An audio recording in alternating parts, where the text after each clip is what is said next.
Good afternoon. Thank you for joining us this afternoon. Next on the agenda is the discussion on the Board of Zoning Appeals decision for the cell tower at North Hagerstown High School. Who wants to kick it off? Austin? So the basic question was, did the Board of Zoning Appeals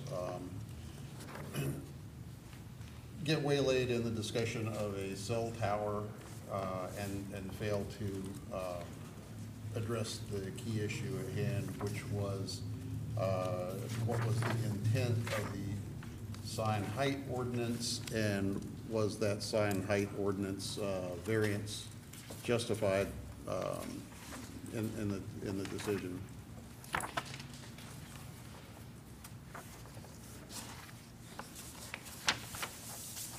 So I think we looked at some of the issues there, and does the city have the ability to appeal? Yes, but I think the overriding issue at this point is the issue that of judicial estoppel has the municipality's representative, which is the BZA. They have issued an opinion based upon they've issued an opinion in that one proceeding. So does the municipality then have the ability to come back and take an opposing view to that decision in a subsequent proceeding? And I think the question there is there's very little chance of not having that decision dismissed if we did that. So the issue is, while the city can do that, it's pretty much sounds like it's a waste of funds to do that. The actual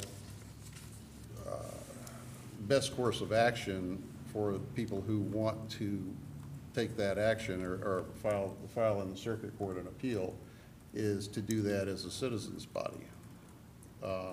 And then that would preclude the city's getting involved in this judicial estoppel catch-22. And to make it clear, what you're saying is that if the city appeals it, we have the definite problem that our appeal we could lose without ever making it to a merits hearing on the underlying issue, but we could be thrown out because of the theory that you indicated. And I think it's important for the citizens to know that we just spent a good half an hour discussing this with our attorney with regards to their advice. And that's the biggest fear, without getting into whether we should or we shouldn't and what kind of policy. In this specific instance, it seems clear that if the citizens decided that we were the people that should appeal it, and we did that and they didn't, that it may never make it to a merits hearing. It could just get thrown out on a motion to dismiss our appeal. So I think it's pretty clear that we would be doing everybody a disservice by appealing it.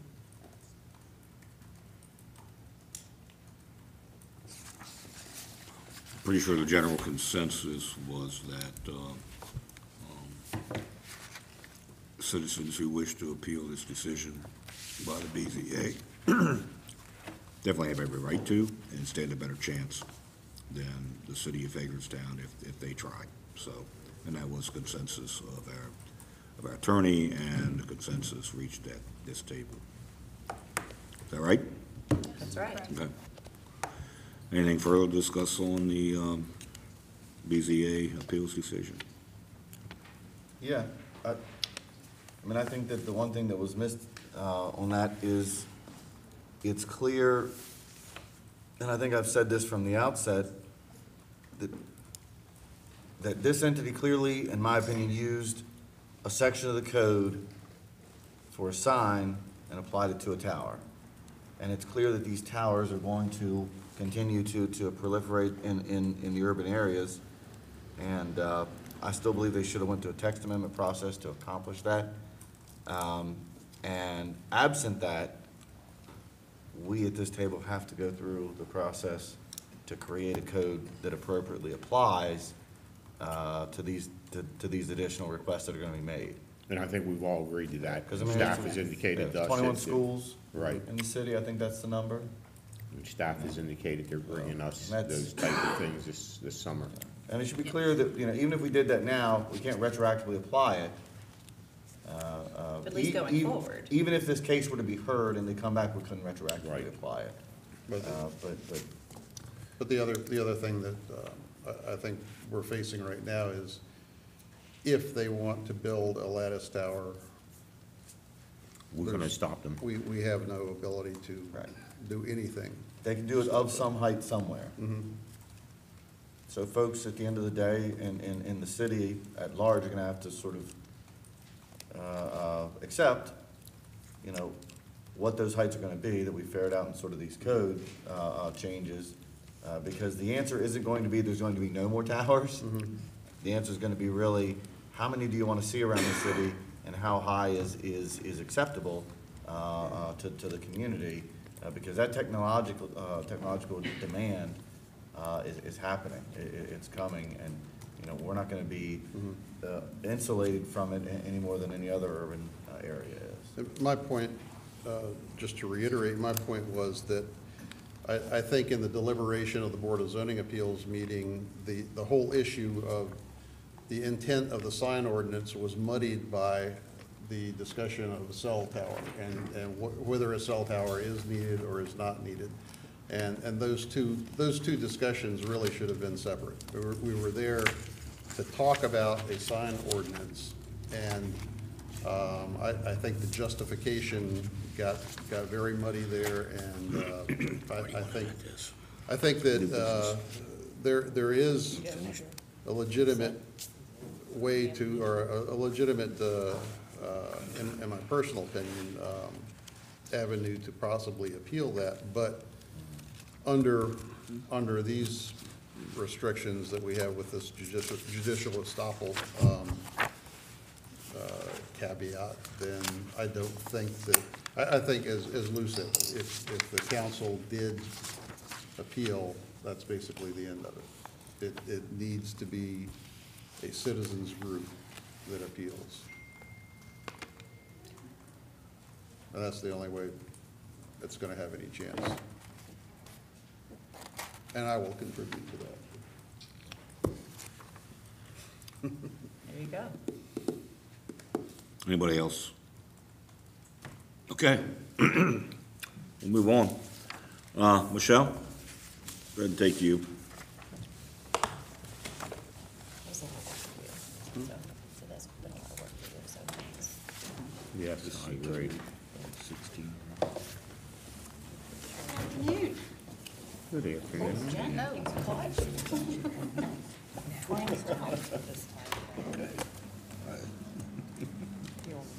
We're going to pass around. Jennifer was kind enough to work up a little chart. And again, this chart is just very specifically looking at a couple of the different scenarios and where we left off last week. Scott is still here, so if we get into further discussion or need additional information on tiered tax and all the different, a refresher on all the different categories and such, he's here to help us out. But what we wanted to do as a beginning place, again, is just kind of take a step back. And when I left last week, Scott had been here and we had worked through what $776,000 in additional revenue. How did that break down? So again, we had charts last week that we looked at that said, okay, if we got an additional 3 cents at $776, that additional increase is, you know, on average about $45 to every homeowner, and 50% of that, right off the top, is going to go to public safety for operating costs. And that's one of the things that I did not differentiate when I was here last week. So when the charts and the graphs that we looked at last week had Public safety as a category, there was a separate category for transfers to other funds and capital transfers.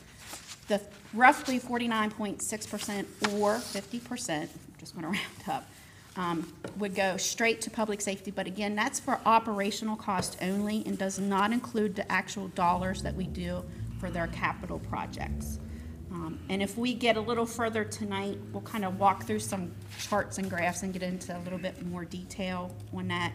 But again, just trying to come back to, right now in the fiscal year 19 proposed budget, we have an additional $776,000 we've included in total property tax revenue and what that could look like. So in the charts that we just passed out at the very top, we will see the very first column just says overall, and that is just a blanket overall tax rate increase, which is typically what the city of Hagerstown has done. Many other municipalities and counties handle their tax rate structure the same. But again, looking at if we don't do anything at all, 0 cents to every other category, and we need $776,000 additional revenue, and all that increase then were to go to the apartment category, that would actually, we would need to do a 33.5 cent rate increase above and beyond where they're currently at. If we did 1 cent or a penny overall in all classes and came back in the apartment category, we would need 23.5 cents to still get to approximately this 776,000. It would actually generate a little bit more at 780. If we did a 2 cent increase over all the categories and 13 cents on the apartments, that would net us about the same result. 2.5 cent rate increase overall would look like an 8 cent tax increase on apartments to net the same results. If we did a 3 cent overall, that's actually what's in the budget. And then I do apologize because I totally realized, and Jennifer did remind me, Councilmember Mensner, so I made myself a quick note before I came up here. So if we did a 3 cent overall, but 5 cent on apartments, that nets us $826,000. So it would give us an additional $50,000 in revenue that is not currently reflected anywhere in your budget documents. What was the total again, Michelle? 3 cents overall, 5 cents in the apartment category, $826,000. Okay, thank you. So approximately $50,000 more than what we have included in the fiscal year 19 budget. And then to look at it from a different rate, if you just look down below, the tax scenario rate chart is just saying, okay, so if our tax rate is, 94.2 cents overall, 33.5 cent tax rate increase in the apartments would be $1.277 per $100. So again, it's doing the same thing as the first chart, but it's just telling you what that real estate tax rate would look like.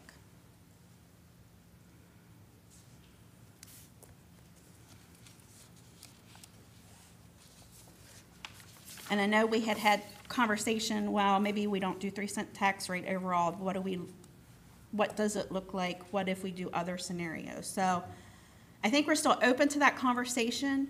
One of the reasons, and I will apologize, I know, because we have new members, and all of our meetings so far have been on the real estate and property tax revenue. One of the challenges that I face, as well as our city clerk, Donna Spickler, is that we are required to do a public hearing, and before our public hearing, so many days in advance of our public hearing, we have to put a notice in the paper, tax rate and also budget. So we actually are working diligently trying to, with the state, to see what that has to look like. But we are really needing to know probably by next week, at the latest, what we're kind of recommending, so I know what to put in a notice in the paper before our public hearing in the middle of May. And would it be accurate to say on that issue that whatever we advertise, we could ultimately pass a budget that was lower than that, but we would not be able to pass a budget that was higher than that, what we advertised? So actually, yes and no, and that is one of the things that I have to get clarified, and I will say at our State Department of Assessment and Taxations in Baltimore, there was a change at the very end of January, very first of February. And the person now in charge of that is also a director of budgeting. So he was wearing two hats and quickly trying to learn his new role and some of the things, the finer details. Because we currently are estimated to be under, our assessed value is going to be We may not have to lower advertise in at 19 than the current, we might not have to, the requirement might not be that we advertise at all, but quite frankly, at the city, we've always still advertised just so that there's some information out there so that people can see what the recommended rates are. We have before in the past, I think even most recently is last year, when we advertised, it was still at, what was in our proposed fiscal year 18 budget was a 5 cent.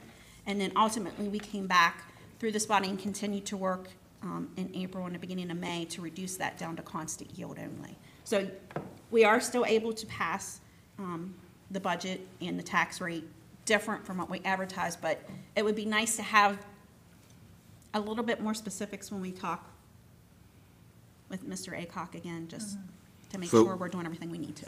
On this, on this chart that you handed, or this, you just handed out, the very last line should be .003 and .005. 0.05, yes. If we do an additional, yes. Okay. I was adding one more because I forgot to do that scenario. That was one of the things that was mentioned before I left the table last week.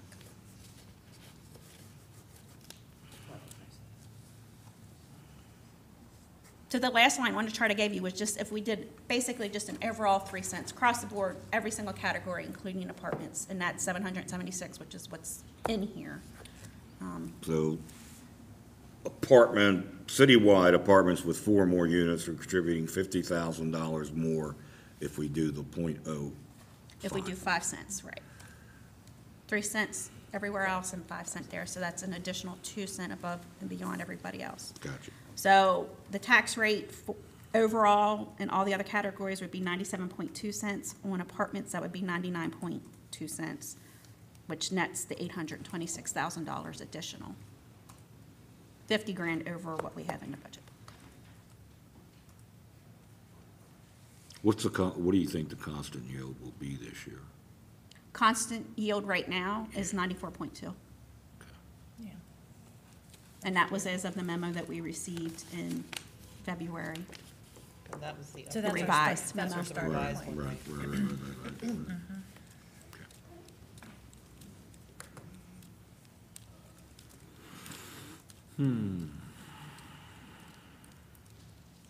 So are there any thoughts on any sort of agreement to any of these particular scenarios? Well, I continue to believe 3 and 5 is the most appropriate for this year, but that's just me. To reduce the 3 cents to any significance, it appears to me that you have to raise the second tier so substantially. I'm just, to reduce it for half a cent to make an 8 cent increase, I would much prefer to do it the other way.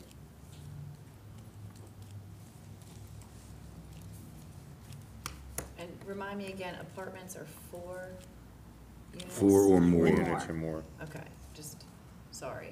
No, that's Yeah. okay. So I mean, many because to scenarios. reduce it to 2 cents, you gotta do the second tier at 13 cents. I certainly don't have that in me. And to make it 8 cents, just to get a half cent reduction, doesn't seem the juice is worth the squeeze. Well, That's just me. I know Kristen doesn't agree. but- I don't, because I think that if the effort of that discussion is to indicate a minimum move forward to addressing that inequity, then I think you actually have to show and move forward to do so. And to me, half a penny at minimum shows at least a minimum effort that you plan to move in a direction that addresses that inequity of one carrying the other. Or the .25 and .7, or .025 and .075, I said, I mean, that's closer to where I'm at, because I think it looks at the amount, you gave us an amount and said, hey, here's what we need across the board to make it happen. And what I've been saying is, we need movement to show that one isn't going to simply be the same to pick up, you know, the lesser amount in the other, and that, I think, does that. To be at 3 and 5, really, all you're doing is making a little extra money off of the other one. Do you You've think it should shown- be higher? Is that what you're saying? Oh, yeah, I think you have to show some, effort. A decrease to the homeowners. Yeah, to address, yeah, decrease the homeownership to that potential increase. And to me, you know, in that neighborhood actually says, yes, we recognize this exists. We recognize that, you know, and let's be honest, when you break out the apartments and you realize, I use this example. If you were to reverse this course, notice how slightly the overall change has to be, right? To net that same penny's worth of tax, that same 250,000. Notice how grossly that change has to happen between those tiers for apartments to net that same amount of change. I mean, that right there tells me that a very little bit of owner-occupied is picking up a larger portion of that apartment. I mean, just in those two numbers alone, you gotta move one pretty slow to accomplish the same issue that you gotta move the other a lot in terms of tax, you know, tax variable to make that happen. And I just say that I understand it's very good to tell our homeowners that we just reduced their rates by 0.5 cent while we're telling them we're increasing their taxes by 2.5 cents. I don't think the homeowner's gonna hear that we just cut their tax rate. They're gonna hear we increased their tax rate. Not that we reduced it by 0.5 penny. The two-tier tax system, you know, is either going to come about and make it or it's not, but I think if you want to send its death toll, just rack it up that much. I've sat here and listened. I've disagreed for years, and everybody knows about this hang-up on the tax rate. But I also understand that if you start raising it that fast, that quickly, to make a point to the landlords, I think you will make a point, and I don't think it's gonna be a positive one. I think we've sent out a negative one enough with the two-tier system. While I completely understand it and support it, I just, I think that kind of attack at the very beginning for such a little reduction in the increase. Boy, if somebody could tell me we could do the two-tier tax at 6 cents, so there would be no tax increase on the residents, it would be much more appealing to me. But all we're gonna do is get everybody mad if we do it that way. So that's just my opinion. That's. Yes, you would have to pick more of the categories. Yeah, you'd have to do Ideally, the we'd like to do. non-owner occupied single-family home. Because you could you'd have to do easily the get there with non-owner occupied condo, you'd have to Right. do the, yeah. Right. This certainly is not what I envisioned in my head, or when we, you know, started having these This tier conversations. tax thing? It was to stop a increase for homeowners and spread it out among renters, and that's not the way it's working out. I'd rather just not do it. If we have to raise taxes, I mean, obviously, I'd like to find ways to cut that 776,000, which I know we're getting there as well, but, I mean, if we have to raise taxes 3 cents on homeowners either way, then that, it just defeats the purpose of, I think, what our intention was. Yeah, I don't have any desire to raise the rate on single-family, non-owner occupied. My whole take on this thing is for property A, property B, all things being equal, if this one has 4 families living in it and this one has 1 family, the 4-family one is gonna use more goods and services from the police department, the fire department, municipal Absolutely. services than the single-family houses. So I support that, but just because it's a rental, you know, a single family or a duplex or whatever, I don't think that's a good way to go. And it's unfortunate, you know, I was hoping to see also that the two-tier tax, the increase on the 4 units or more would be a more significant figure than 50,000. If it was, then I think it would be an easy decision. But as Lou said, I think right now you're just Making people angry. making everybody unhappy. Even at a penny, I mean, if it were, you know, overall penny, 23 cents. I mean, you're gonna make everybody unhappy with That's 3 like, cents you anyway. can't do that. And, So- and the other thing I would say to your point, Emily, and I just say this for what it's worth, for the 20-some years that I've been here, there is a push always to cut the fat out, vis-a-vis, for instance, find $776,000. And my impression from looking at this is that our department heads have cut to the bones. I don't think there's $776,000 to be found, and that's why, personally, I think that we should have surplus instead of this. I would just- also say that there is no way in God's green earth I will vote for any budget that involves taking any more money out of the reserve fund for anything even remotely related to operational expenses. And I think the same is true with the bond funding. I know the mayor's come up with some ideas of how we could get it down to zero by reserve fund and bond financing. To me, that's what the federal government's doing. So if they're carrying a deficit, we're just passing it down by taking money from a reserve fund that I can tell you, it was like 18 years before that reserve fund was ever touched. And once it got touched, it became like, oh, that's the answer to everything. And we have gone into that reserve fund more in the last 5 years than we did in the prior 30 years. We'll have to, I'll have to correct you on one point there. You're right about the bond financing portion of my suggestions, but the reserve fund money that was in my suggestions are already in this budget and being used. But then I don't know how they would have reduced the, It only saved $488,000, Lou. It didn't save $766. okay, but I mean, when you say the bond financing was already in there. No, the bond financing wasn't in there. But the reserve fund, Reserve fund spending was in there already, in the budget currently.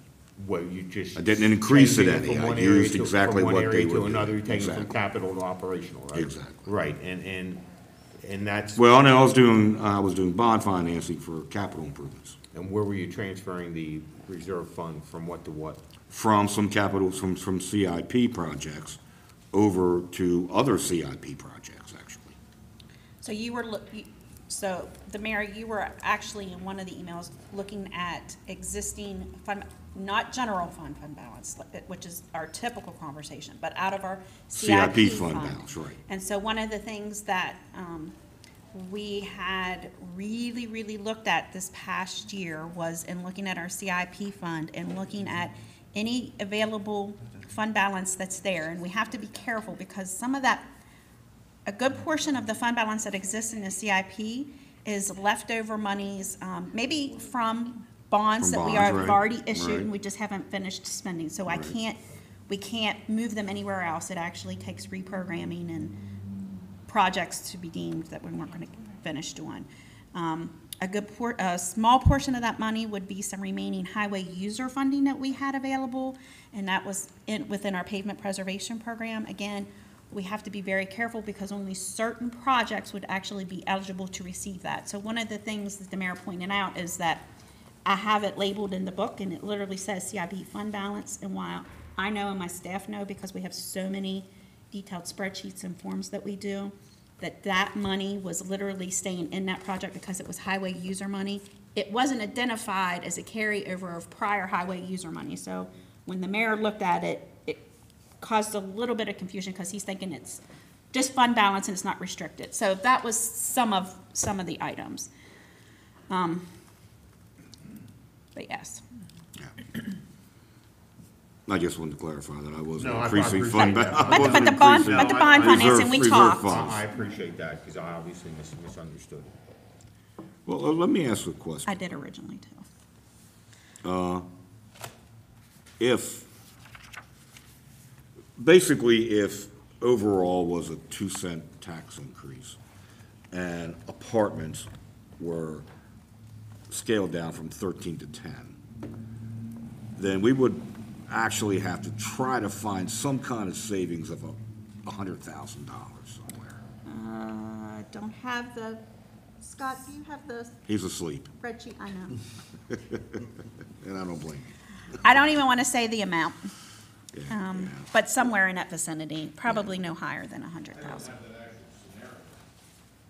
No, you don't. No, I think we we don't. used 12, 12 and a half in one of the You scenarios were that you saying, had. but- Mary, you said 2 and 10. 10. Yeah. We don't have that. Yeah, but I'm figuring it's, if 5 is, gives you an additional 50. Yeah. So we would figure 25,000 per 1 cent. We'd have Yeah. to find 75,000. Actually, 100 to get back to where we were talking about at 826, so, around that kind of range. So we'd have to find like $100,000 in savings someplace if there is such a place, so. Anyway, that's my suggestion. Okay, 2 and 10. we can bring that back. I just, to save a penny on a 10-cent tax increase, I don't. So you're Well, thinking I'm three trying of those to get to the point that Kristen brought up, which was to show a movement in trying to make it more fair and equitable to all taxpayers who pay taxes, property taxes in the city, and not have the 40% still subsidizing largely the 60% that are rentals.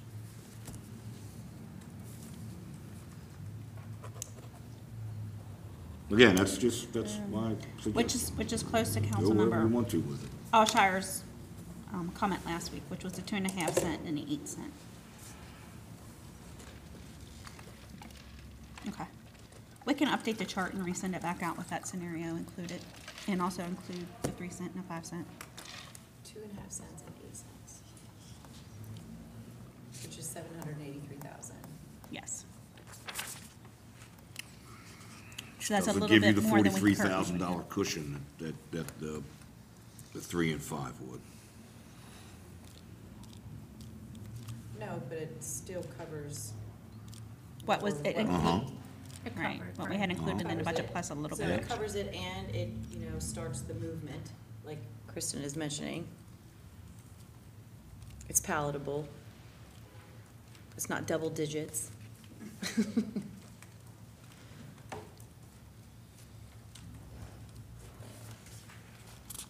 Okay.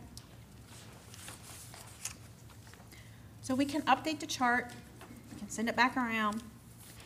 Next week, we'll probably begin the conversation this way so that, because literally next Wednesday, we have to know in order to get all this information ready. So we'll probably not go anywhere beyond the tax rate until I get a feel for which one gets me these 3 votes. Okay? We don't have a majority of anyone on the same page on any of these. Yep. Well, Yeah, so I'm asking, it seems like, Blues at Possibly 3 and have. 5. You're at 3 and 5? 2 at Mhm. 2 Or and a 3 half and and 3. 8. Or 3 and 3.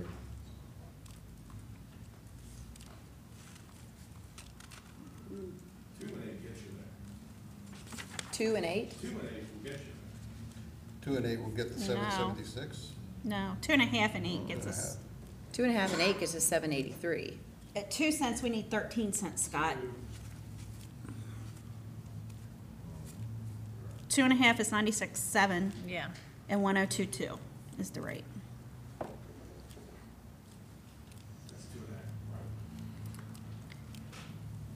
So it looks like we'll have to have a discussion at a work session next week before the regular session.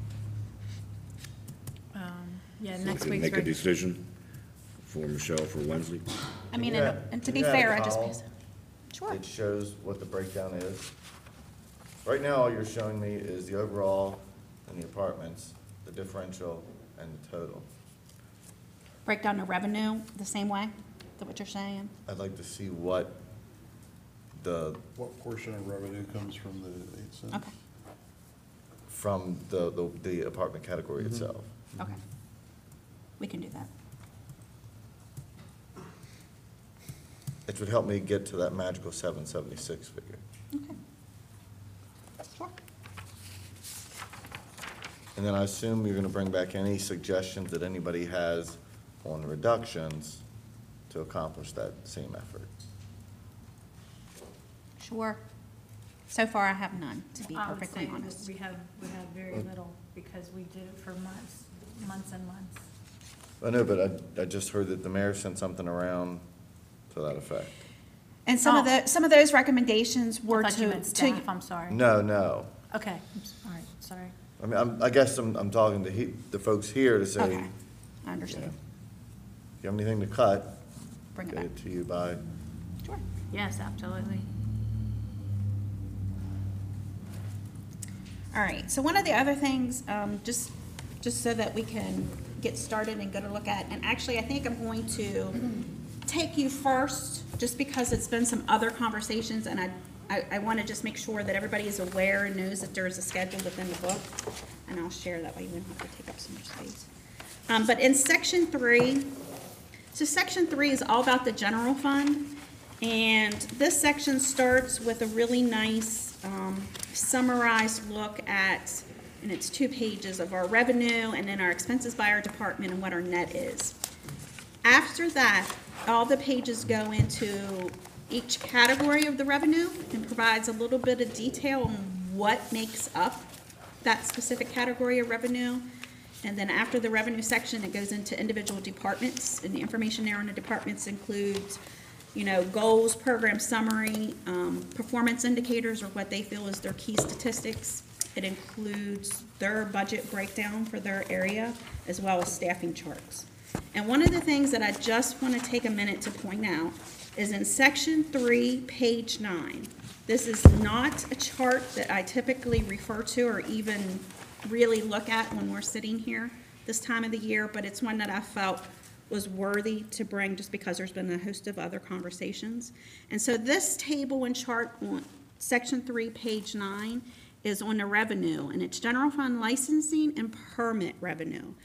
And within this category in fiscal year 19 proposed budget, if you look down at the total, we have about $2.17 million in revenue. And you'll see it's broken down from a host of things. Some of these items are specifically from the code administration department. There's 1 or 2 that are from the city clerk. Some of the permitting and fees are actually within engineering.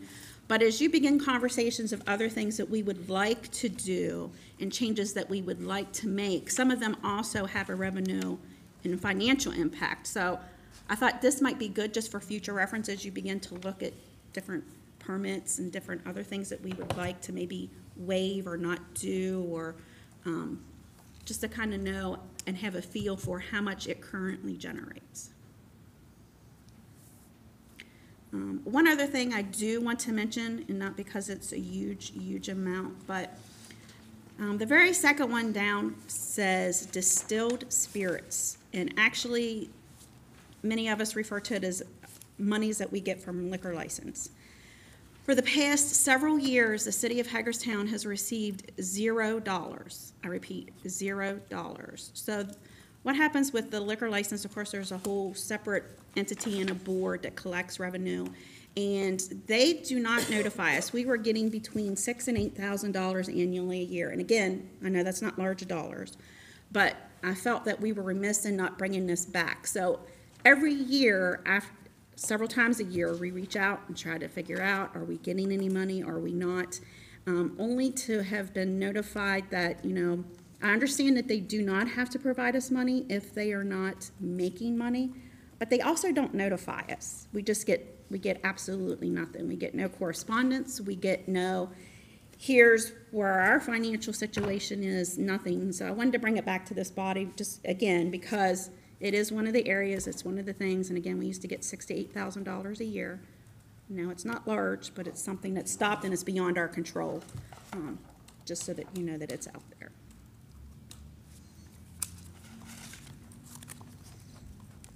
And then I'm going to refer you back in that same section, in section 3, page 1. So this section, again, it breaks. Michelle, can we, I'm sorry. No. Back on. Under distilled spirits. Yes, so our liquor license. Utility license fee. We budgeted 22.5 last year and received none. Because it's not something that we were able to implement. I got you. I know, I got you, okay. I'm there, I understand. Oh, okay. And you'll notice that we weren't historically receiving revenue either. We were just hoping at this point last year that it would be something that we could get off Yeah, the ground, and yes. yep. The cable TV franchise fee is one of the larger dollars here, and again, that is monies that we do get from Antietam Cable through our franchise agreement. A portion comes here in the general fund as the franchise fee. The other portion that we receive from them it goes directly into our CIP, and it goes into 2 different CIPs. But basically, those are what is commonly referred to, we'll call it our PEG fees. And that money is also in the CIP fund balance, and you will see it. There's very strict requirements on what that money can be spent for on the PEG fee side. So again, it goes into a CIP account and it stays there and builds until we've actually been able to utilize it. But we're not able to repurpose that and utilize it for any other project, any other operations or such.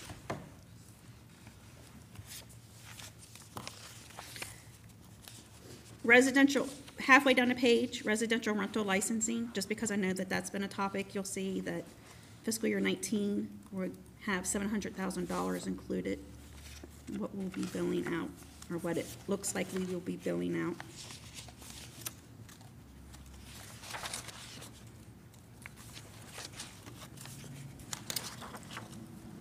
So again, we'll go back and we'll start back over. We'll go back to section 3 on page 1. This chart is, again, a really nice summary, so that if you ever really want to take a look at what and where within the general fund, the very top, we have categories there for revenue. And again, every category you see reflected here, like property taxes, income and other taxes, that is money that literally we get, from the state, or money that passes from the state to the county and back to us. Again, we have no control over that number. We don't even really get, like with the state income tax, it's not like we get a file that we can say, oh, yes, all of our residents have filed their money, and yes, it's indeed come back to the city. That's not how any of that works. But again, that income and other taxes, a couple pages back, you'll see it, and you'll see it broken down, because it includes hotel motel tax. It includes both our police and our fire and our police state aid for protection. It includes state income tax monies. And then after you get past the revenue, and again, in fiscal year 19, the revenue is at $45.4 million. Then we get into the expenses, or how and where we're spending our money. And this is actually a snapshot and a look at our individual departments for the most part, so that you can see at a glance. And again, the way that they are summarized, so you see expenditures by department, and the very first we'll see a subtotal for general government.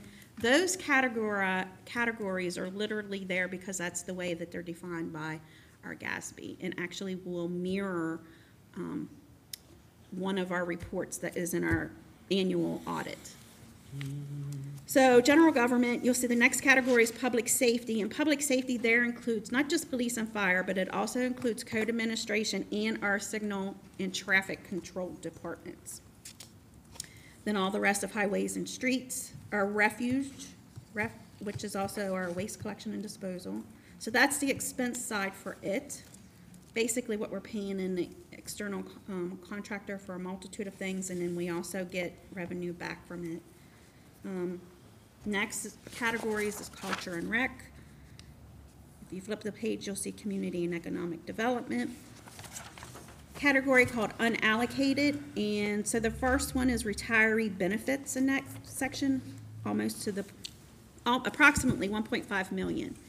That's retiree benefits, health and dental, just for our retired employees out of the general fund. That does not represent the retiree benefits that we pay for anybody who was in our utility group. This is strictly in the general fund. So 1.5 million for retirees.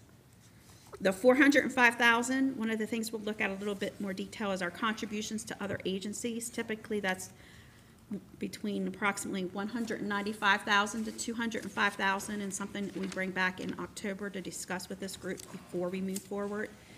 It's 405 in the proposed budget because we're looking at giving an additional 200,000 to the Maryland Theater in fiscal year 19 as part of their expansion project.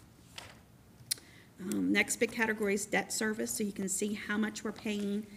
The debt service there is literally what we're paying in, similar to what you pay in mortgages, what we're paying out in principal and interest each year. It's not our total balance that's outstanding, it's simply how much we're paying in current loans. So 2.6 million.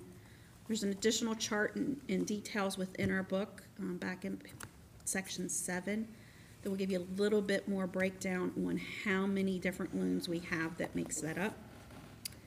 And then the final section in the expenses is transfers to other funds, and you'll see the second one down says capital transfers to the CIP. $843,000 in fiscal year 19 budget. Of that $843,000, $783,000 is for police and fire capital projects.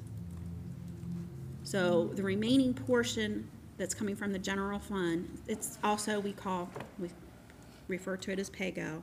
The rest of the other projects that we're doing for the general fund, while it's a lot more than what's here, it's that we're getting additional sources of funding to do those already.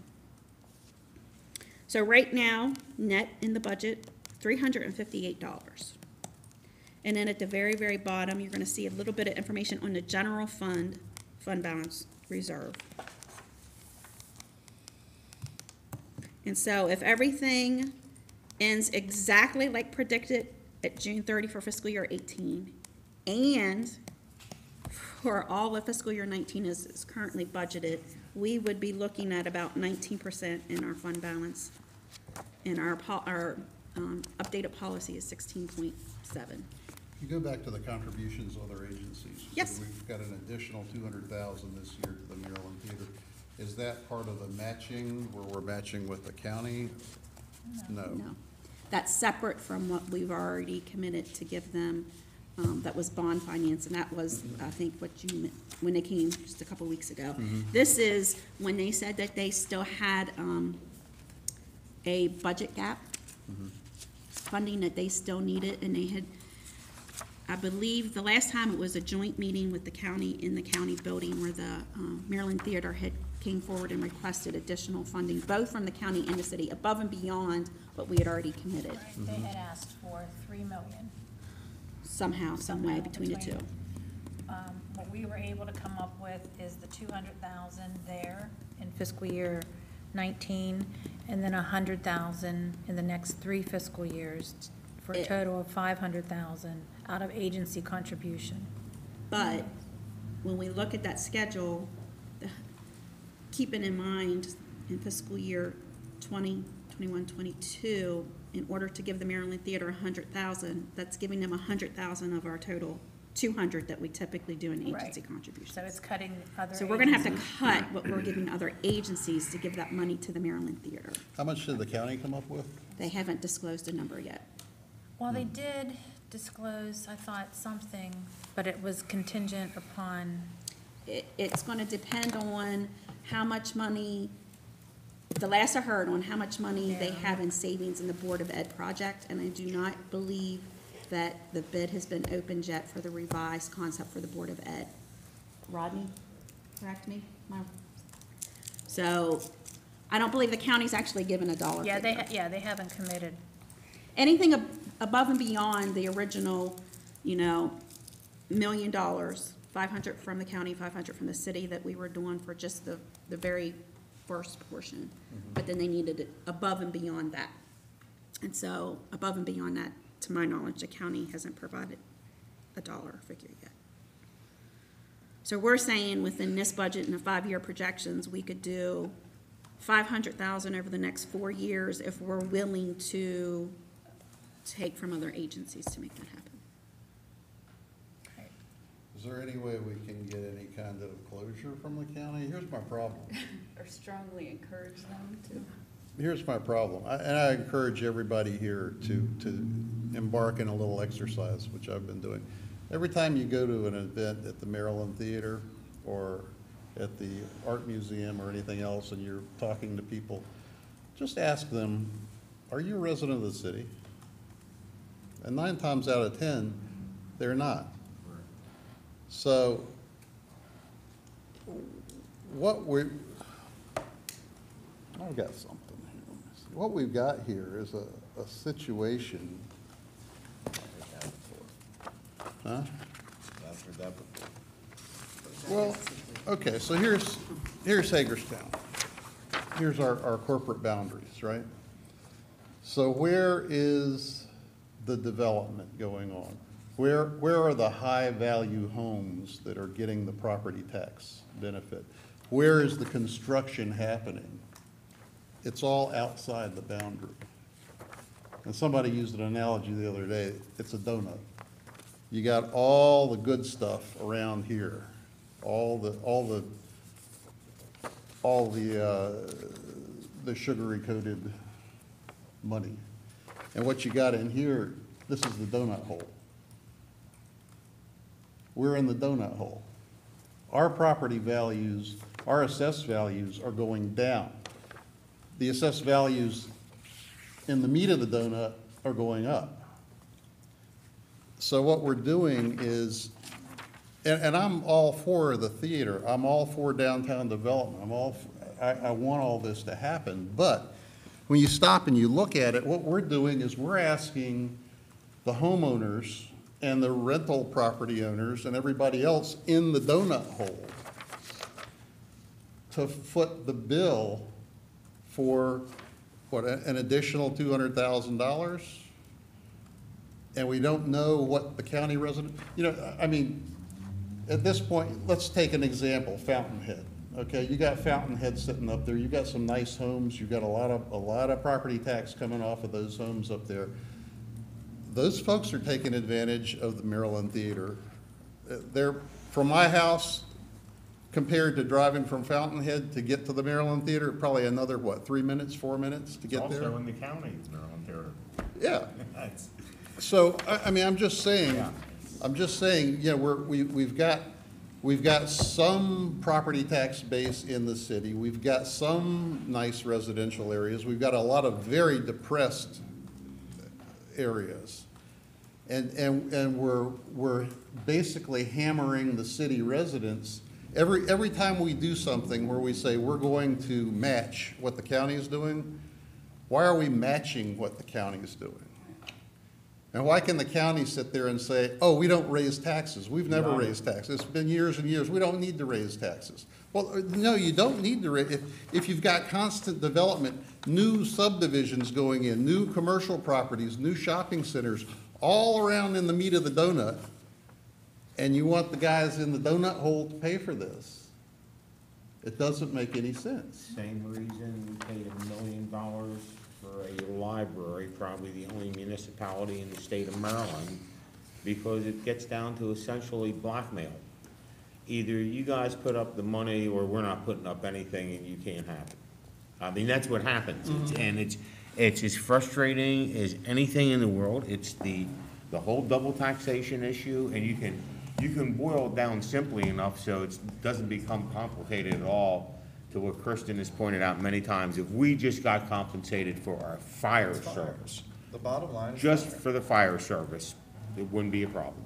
Fire's but- $9 million of our operating budget, roughly, But right? the county refuses. Which, and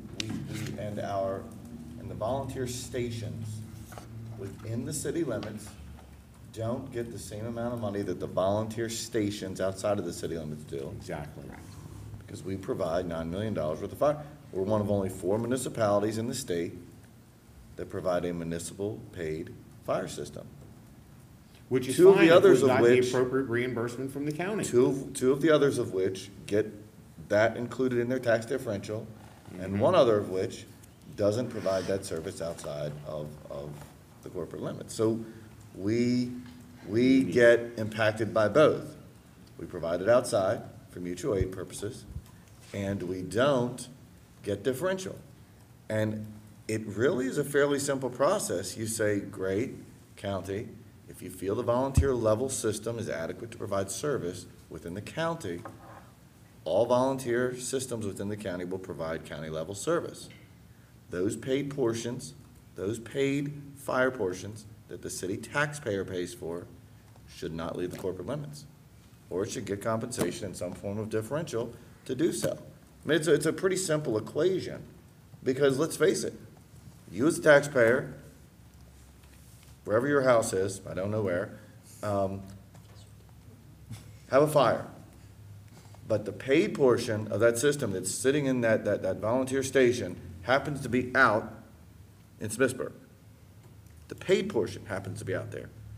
Either, providing second due or whatever, with that city taxpayer paid engine and that city taxpayer paid personnel, and that response level is inadequate to your place as a city taxpayer, for that city paid portion of that service, the first people you're gonna come back to is this table and say, hey, wait a second, I get it.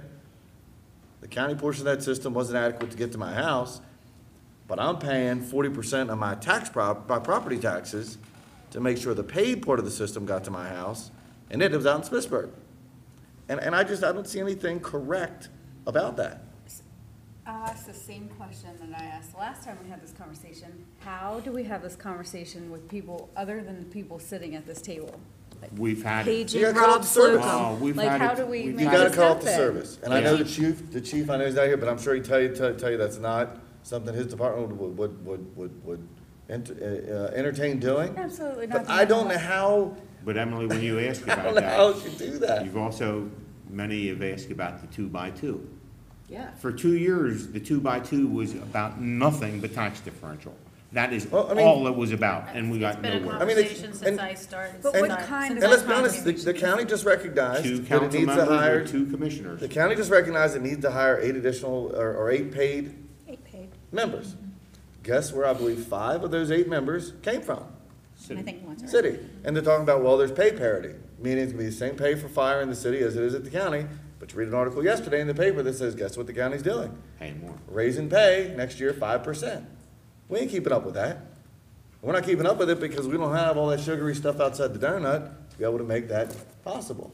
But we're still gonna pay that $9 million for those paid city services for 5 stations, which is about what the county contributes for 27 stations in this county. Sorry, Austin, but it's the same thing as the Maryland Theater, that's why. I No, brought it up. it's all exactly the same. And again, But that one is a necessity. No, Which understood. eats up 33%, I think it is, or 37% of our total tax base. Right. And is a county obligation that we recognize, purposefully so, that the county does not appear to have an interest in fully funding to the degree that those entities need. And I see their argument, those entities want the money without the accountability of being a county department. I get it. But we shouldn't suffer that discourse and that consternation between those two groups to figure that out. Yeah, we got a little bit off topic, but, Actually, it's pretty on topic. Well, I mean, It's it's the conversations that need to biggest happen. number in our budget. well, and They don't could be forget, fixed. and I just want to add as to what Austin just said about, all the sugary stuff on the outside of the meat of the donut. Every time that the county gives money to a project, they are giving 26%. 26% of that money comes from city residents.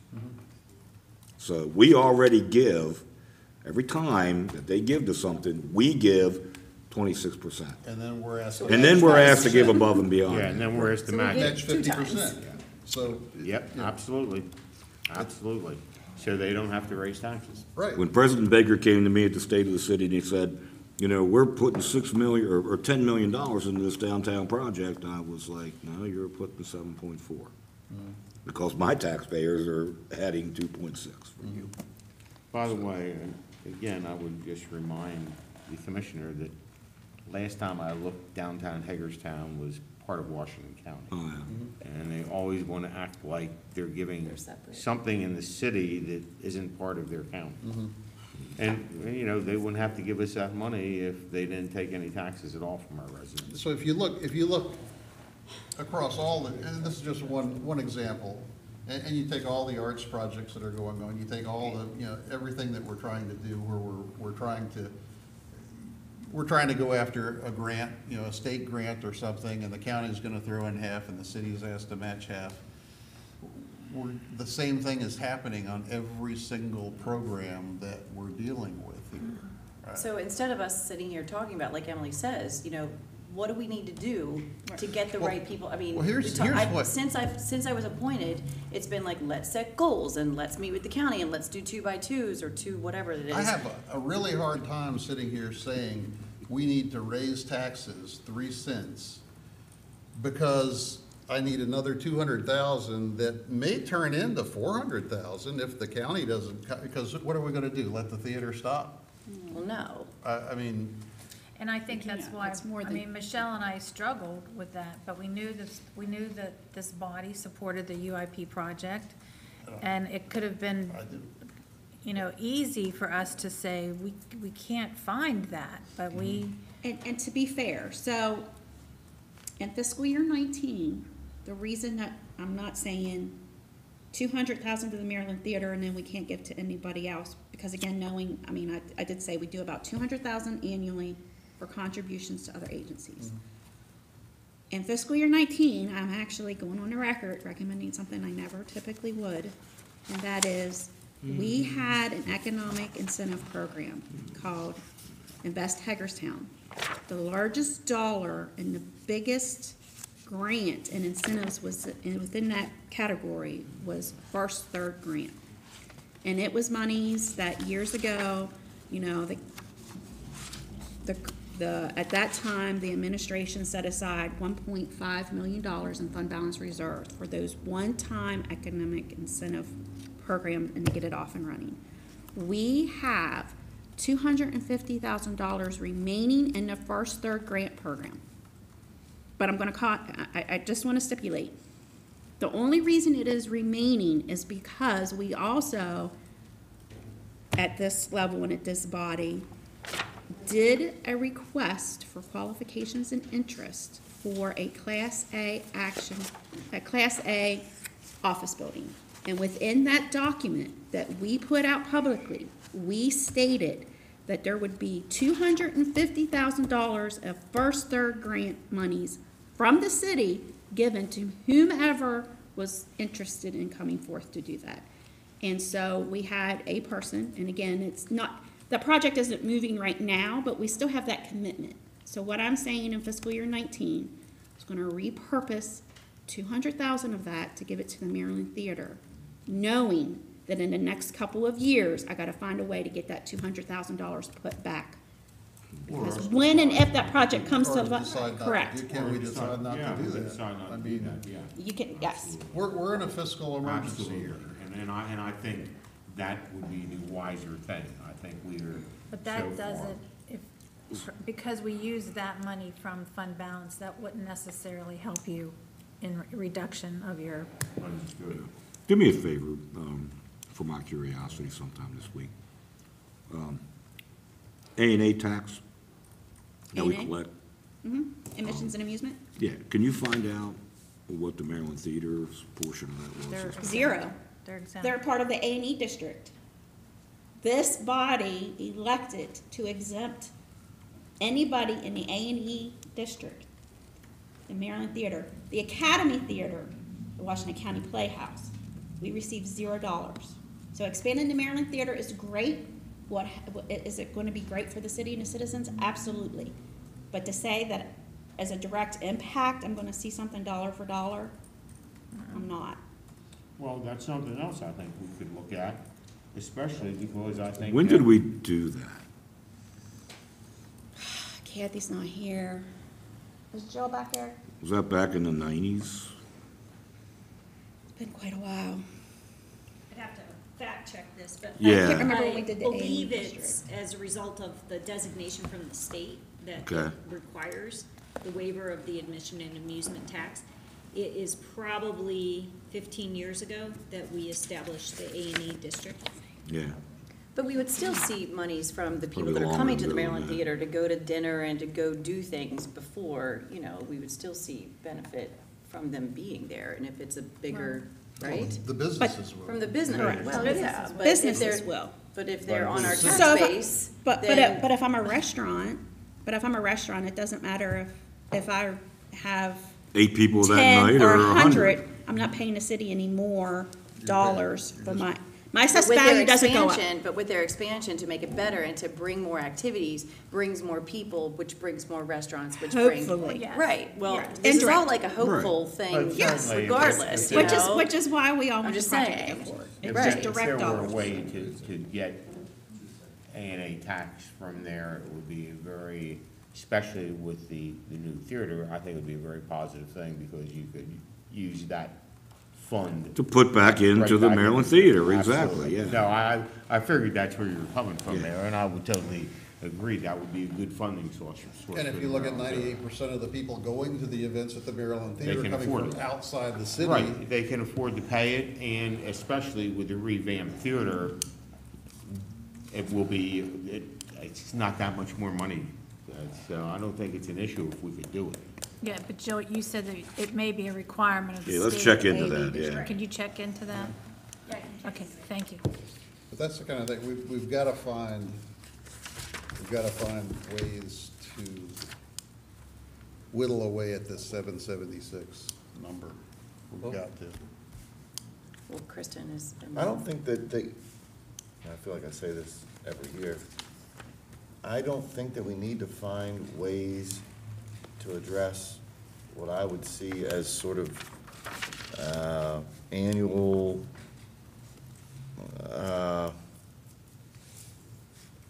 strategic shortfalls. I mean, that to me isn't a significant number.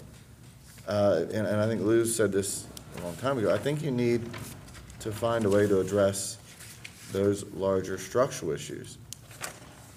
And the two largest structurally necessary costs that we have every year are police and fire. So how do we have the conversation with I- the other people? I just said, unless that other entity is willing to come to the table. So who has to Then you got to ask? force them to come to the table by taking some action that makes that happen.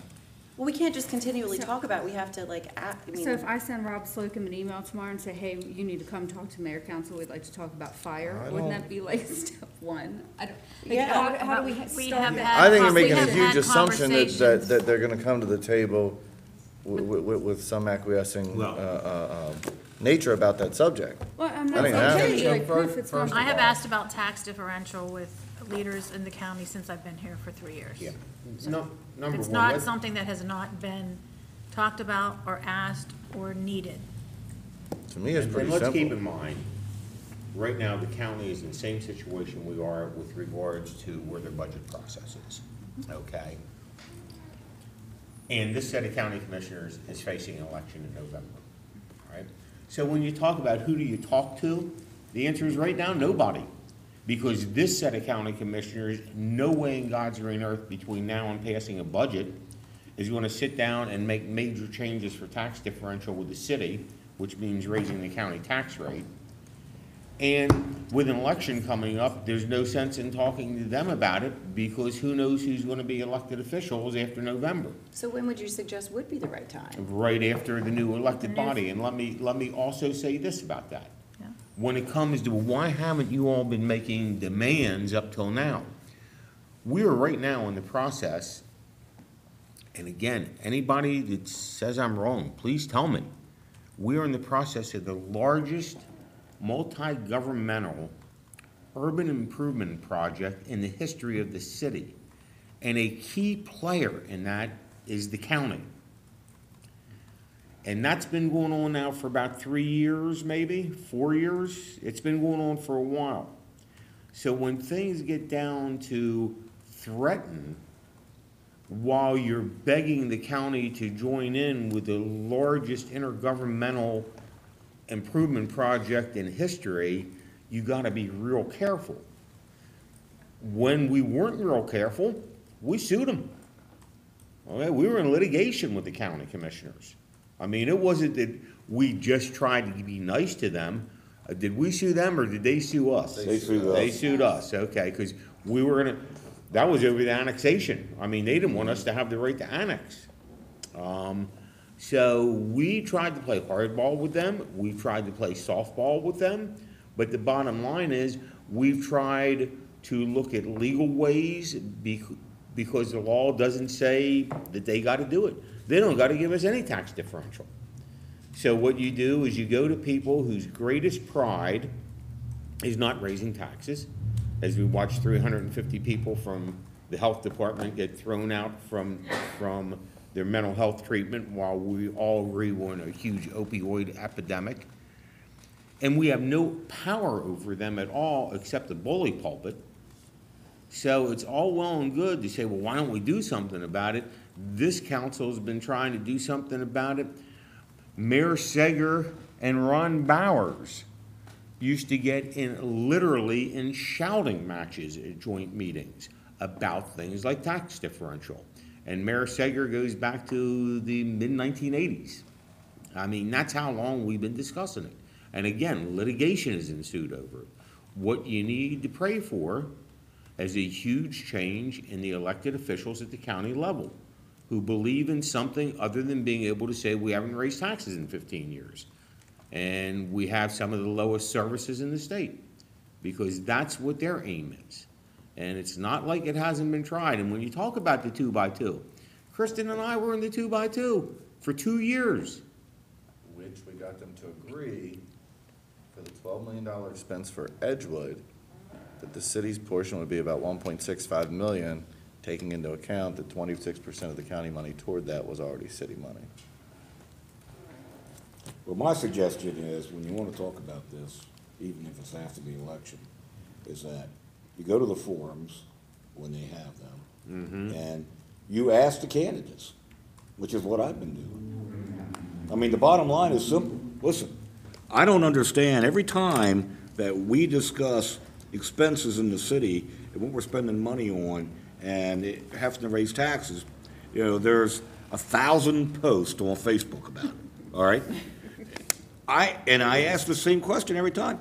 Why haven't I seen 40,000 Hagerstown citizens Showing on the up. steps at the county administration building demanding to know where their tax money is going? Why aren't they doing that?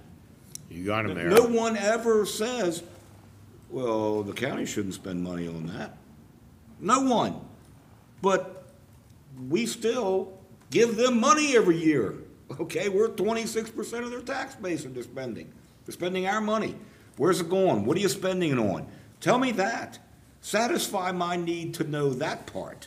You know, and if you could explain that, I'm good, fine. Because the perception is they're responsible with money because they never have to raise taxes, and we are irresponsible with money because we always do. That's exactly. That's the perception. Exactly the perception. Except, I will bring you to section Chart, 3, which shows page it's 6. not true. And one of the things that Moody's is one of our rating agencies, and they just sent to us a very draft document. It's not finalized yet. They're still doing some things, and they're going to be releasing it soon. It's an annual issuer comment.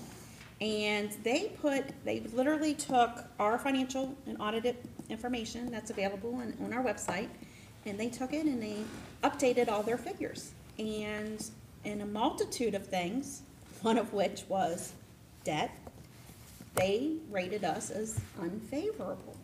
One of the other questions that has come back to me because of it was a chart that they included, and it's because they said, why City of Hagerstown explained to me, in 2011, fiscal year 11, your total assessed base was 2.8 million.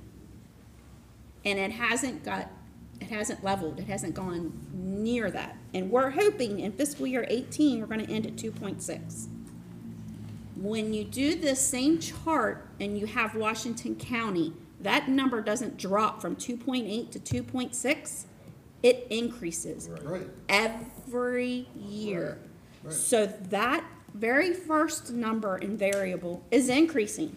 So when you multiply that by a constant rate, you're still getting more revenue. And that's the reality. So Right. spend it however you want.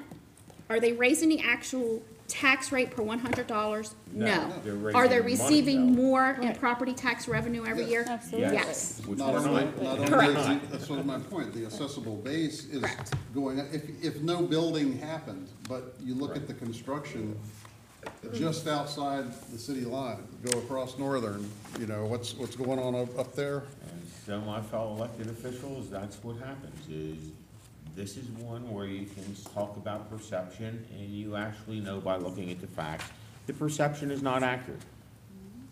You know, we talk about perception all the time, and we wonder whether it's accurate or not. Here it's inaccurate, and all you gotta do is look at that chart, as we discussed before. A good percentage of Hagerstown residents haven't had an actual rate of tax check bigger 10 years ago than they did today. So in fiscal year 12, when RSS values decreased by 11.2% in the economic recession, as of today, RSS values have never returned Right. back to that 11.2%. And we also, so everybody knows, we have a, what is it, 5% cap? Yes, a 5. So it can go down 11% in 1 year. If the following year it went up 12%, we cap it at 5%. So we have a free fall. As far as it wants to go down, it can, but when it starts coming back up, in good years, we cap it at 5%. I think the state is a 10% cap. Yes. So that's another thing we do. So it goes down fast, but doesn't necessarily come up so fast. Is that a city imposed? It's a city imposed Yes. 5% cap. It used to be yes. 10, the state came and asked us to impose 5. We said, sure, we'll do 5, but then the state kept theirs at 10. Right. It's like, We have the authority that, Can at we this change body. Sure. We have the authority as this body to change that, yes. Yeah. We also have the authority to cap the decrease. I mean, it's our rate system. I thought it was the state. The state determines the assessment as the assessment changes. We have the determination over just how much we're gonna allow that change in assessment to affect will be determined to collect on each of those properties. So the state's assessing you, they could say, hey, We have your it. property went up 12%. The state gives that number, well, the city tax rate is what applies to your number, which is the 5% increase. Just as we could set a minus 5%, we could go back and say, you know what, we're gonna go back to the 10%. Of course, the 10% is fairly irrelevant. Right. For the last 5, 6 Never. assessable changes or Fiscal year years' worth I've seen, the constant yield rate hasn't moved. And I don't care whether it's here or the one I get in Myersville, it hasn't moved more than roughly a penny.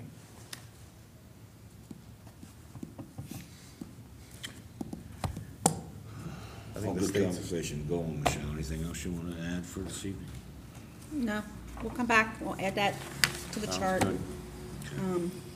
We want to do a work session, say 6 o'clock. 6 o'clock Yep. Okay. next week. Sounds good.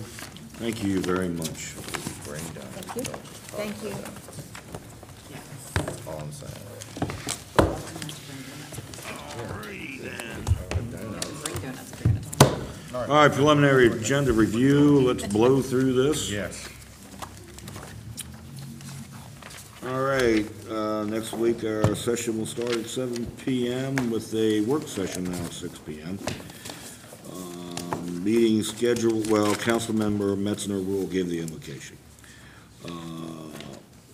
Meeting dates in May are May 1st, 8th, and the 15th. Our work sessions at 4 PM. And at 7 PM on the 15th, we'll have a tax rate and budget public hearing. On May 22nd, we'll have a regular session at 7 PM. There'll be no meeting on May 29th. We'll have appointments to the Board of Zoning Appeals and the Stormwater Advisory Committee. Citizen comments, city administrator comments, mayor and council comments, and we'll adopt the minutes of March 6th, 13th, and the 27th. On the consent agenda, under Parks and Engineering, final engineering design for the Marsh Run Multi-Use Trail to KCI for $216,547.47. City Park Playground Equipment, Playground Specialist Inc., Thurmont, Maryland, $153,992. And Taylor Sports and Recreation out of Martinsburg for $42,576. Under the Police Department, we actually have an addition after the ammunition. We have ammunition, the gun shop, Vincetown, New Jersey for $24,080.84. And then we have the red light camera charges for March of 18 through June of 19 to American Traffic Solutions for $197,104. Under utilities, for water, we have a Ford F-550 with a utility body and a crane, truck 205 replacement, Keystone Ford at Chambersburg at $117,015. Also underwater, Dodge Ram, $2,500 with a plow, truck 212 replacement, Hetrick Fleet Services Incorporated, Denton, Maryland for $29,151. Take it that's not a diesel. Underwater, we have a Ford F-750 truck with a dump bed, truck 215 replacement, Keystone Ford, Chambersburg, PA, for $76,813. Underwater, we have a Ford F-350 with a plow and a salt box, truck 232 replacement, Keystone Ford, Chambersburg, PA, for $46,220. That is. Underwater, a Ford F-550 utility bed, truck 234 replacement, Keystone Ford, Chambersburg, PA, for $82,965. Under wastewater, we have valves for oxygen system, Freemire and Associates Incorporated, Harmons, Maryland, $20,867. Under wastewater, grinder pumps, Fluid Solutions Incorporated, Westminster, Maryland, $48,580. Under wastewater, redundant Magox system, Sherwood Logan Associates, Annapolis, Maryland, $37,391. Under wastewater, we have the Muffin Monster for wastewater pumping station number 3, JWC Environmental, Santa Ana, California, $37,449. Under wastewater, we have manhole risers, East Jordan Ironworks, Finksburg, Maryland, $13,494.69. Any questions so far? Under unfinished business, there is no unfinished business. Under new business, introduction of an ordinance, Chapter 89 amendments. Introduction of an ordinance, Chapter 185 amendments. Introduction of an ordinance, Chapter 197 amendments. Introduction of an ordinance, repeal Eastern Boulevard Road Fee District Program. Approval of a resolution for the Fifth Amendment to the lease with the Hagerstown Sons LLC. Approval of agreement for City Investor Community of Hope mural Marsh Run Wall. Approval of a resolution, fiscal year 19 community legacy application. Approval of a resolution, fiscal year 19 strategic demolition fund application. Approval of a grant agreements for fiscal year 18 strategic demolition fund awards totaling $900,000 for the urban improvement project. Approval of mutual aid agreement, Hagerstown Police Department and Washington County Sheriff's Department. Approval of mutual aid agreement, Hagerstown Police Department and Allegheny County Sheriff's Department. And approval of city funding support for the Maryland Theater expansion, construction, administration. Is there any questions on the consent agenda and the agenda for next week? No, sir. Fantabulous. Okay, let's move on. Public art across Maryland grants. Rodney?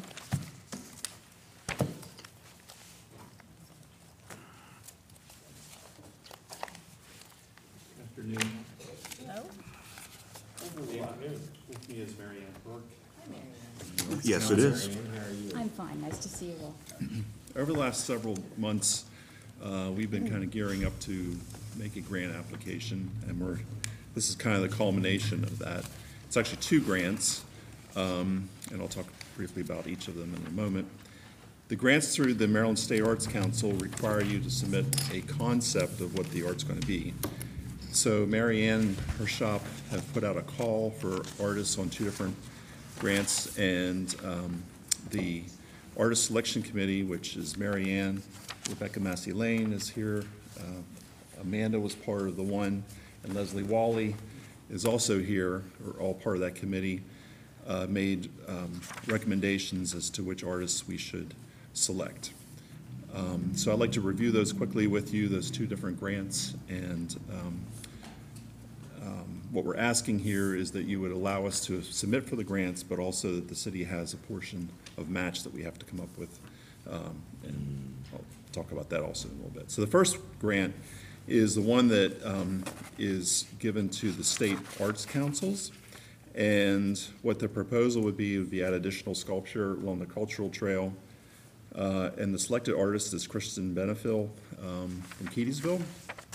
By the way, all the artists, to get one of these grants, the artist has to be from Maryland.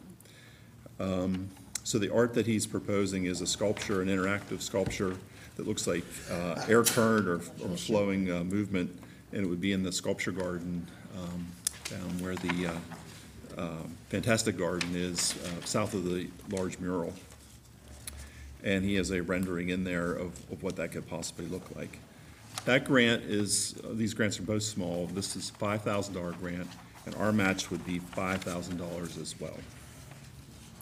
The second grant is a grant to just arts councils, or I'm sorry, forgive me, art A&E districts, thank you. There was 7 proposals for a mural to be placed in the University Plaza. The selected artist was Eric Ricks of Silver Spring, Maryland, which if you get a chance, you could Google some of his work. His work is really very impressive. This would be an interactive mural that would be in the University Plaza on the wall of the building that we own at 60 West Washington Street. Dr. Halsey was also part of that selection committee as well. This grant is $5,000 also, but our match is slightly less. It's at $2,500. There's also a third proposal out there that the committee particularly liked, and it is one by David Gibney of Smithsburg, which is kind of a tribute to the Moeller Pipe Organ company, and there's a artist's rendering of that. David's rendering of that is in there as well. The thing about this one is David's willing to try to help. He's trying to fundraise for that if we endorse that project, and he said if we are okay with that project, he would do his best to seek private funding for that project. So again, there's 2 grants that we would like to apply for. Our match is in our 2018 fiscal budget, and we're also seeking your endorsement, I guess, of the third concept by David Gibney. If we move forward and we get the grants, we would be back later this summer with written agreements between the city and the artists. So that's the proposal, and we have to take any These grants are being given in honor of the Maryland State Arts Council's 50th anniversary, so they're basically assuring each arts council of 1 grant, and the A&E district grants will be more competitive, but I think ours is a really good submission, and what you have in your packet is the first phase of a rendering that will be tweaked a bit. Right, they're concepts. Well, I would say for Kristen Benefiel, I hope his sculpture is a lot nicer than his concept drawing versus the David Gibney concept, which I look at and go, wow, I like that a lot. I love this. That's the wall, but that will be changed a little bit. Can you describe that a little more?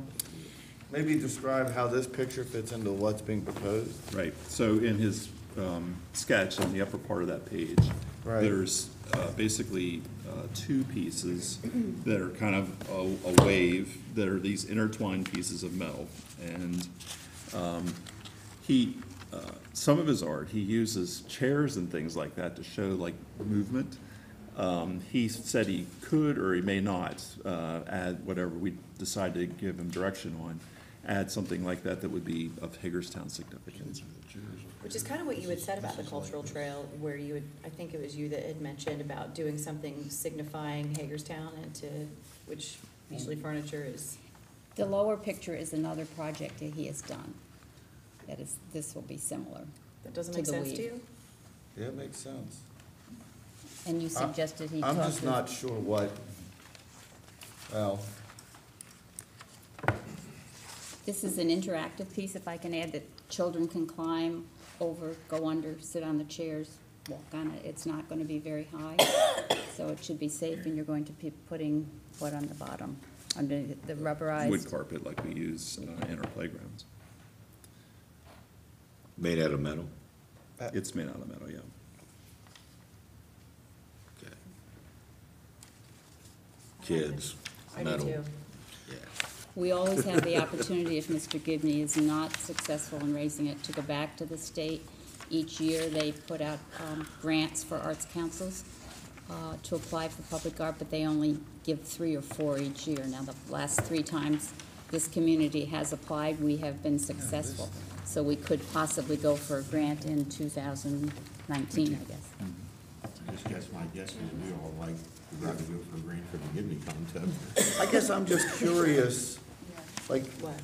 maybe I'm not understanding how big this, because I see it inside of a room here, and I gotta tell you, I'm having a hard time figuring out what it is supposed to be or look like. And so I'm trying to picture it in an outdoor setting along the trail. That is not, And that's being- another installation. His is gonna be longer, we have the dimensions, his is gonna be longer and go through that whole area. But it's not gonna have all these pieces of It's gonna have some whatever woven. that is. Yeah. It's, the top part is gonna be woven. That's the So- woven stuff. Okay. He's just showing you something else he did that has similar His concept. Okay. part is that woven feature, but in this case, it wouldn't be wood or anything like that. It would be steel and aluminum. Okay. And that's not dangerous for kids to climb on? I don't think it's a problem as far as the height. We just have to make sure there's nothing to pinch their fingers or anything Or like that. sharp Or sharp, Like yeah. metal. Yeah. I mean, is it gonna be sustainable over time? I mean, from an outdoor piece that, like, if we're gonna talk, I mean, rust and things like that. He's gonna coat it, and what he said the maintenance would be a clear coating every 5 years or so. So I don't think it would be metal that would be allowed to rust. It'd be something that would be. I keep, and I know this, I'm just gonna say it. I go back every time to this notion of some original thought process of having a splash pad there of some type of artistic or architectural feature like they have out at HCC. Anybody's seen that one? That is just as interactive for children. And so every time I see the pieces that we continue to add to this trail and that fails to be part of that concept, I have some frustration over that's sort of a part that's just gonna be missing from this experience that I know that has successfully worked, in virtually every other urban setting in which it's been employed. I think we would be doing that, That's- but that's a whole lot more money than what we're talking about here. This is relatively Like $2. But we're trying to talk about bringing a whole lot of people Right. down to these This places. opportunity is only a $5,000 grant at this Yeah. time. Yeah, that's the maximum grant you can get. I think that needs to be a separate conversation. Right, but every one of these keeps taking up more and more space. That's, But isn't the plan to go further all the way up to, We have space for splash pad though. We'll make space for a splash pad. we did not receive any proposals for that. And for Yeah. the sculpture, we received only 4, and this call went out through the whole state. When I went to a recent state meeting, many of the arts councils had not even thought about whether they were gonna do it or not. So I tried to see if we could get 2 of the grants if Right. the other counties weren't gonna use it, but they wouldn't allow that. for the record, I really like Mr. Gibney's, probably the best of the 3 in my opinion of, Yeah. but that's. Well, the committee Just a- chose the other first, but certainly your decision. Yeah, it's your decision, if that's what you want us to do. I'm curious, Mary Ann, obviously, we all know that art creates, engenders a lot of discussion, and it's all in the eye of the beholder. But was this the only thing that the group looked at when they made this selection? Is there something? We had 4 proposals, and we looked at all 4. Yeah, a different. Was In the terms of Gibney- selecting that particular piece, was that the only thing? Right, that- that's what that- I'm asking. That moved you to pick that particular one? because of his history, they did not have to submit their rendering for the piece, they had to submit their past work, is how the state wanted it. Okay, but And then we that's, selected that based on his other work, Yes. and then he came back with that, and he has I worked with under- I Rodney to understand, I totally understand that. As, That's as what the I was- same with the wall mural. We had Understood. some ideas and concepts, Understood. and Mr. Gibney has also enhanced his original proposal using, he already apparently has raised some dollars. That's great. Well, And then we talked about a different location for that, not, Somewhere along the cultural trail, but Yeah. it's at a different location. And this money will come, the matching will come from the general fund CIP. or the CIP? CIP, which we have funded. I'm in favor, Mr. Mayor. Yeah, I'm trying to find 686. I can't find it in the budget book anywhere. CIP number 686, Austin. It's in the current budget. I don't know either. Oh, It's for this current year. budget. Current, not- It's funded- Expires in Yeah, 18. it's funded this year. Okay, gotcha.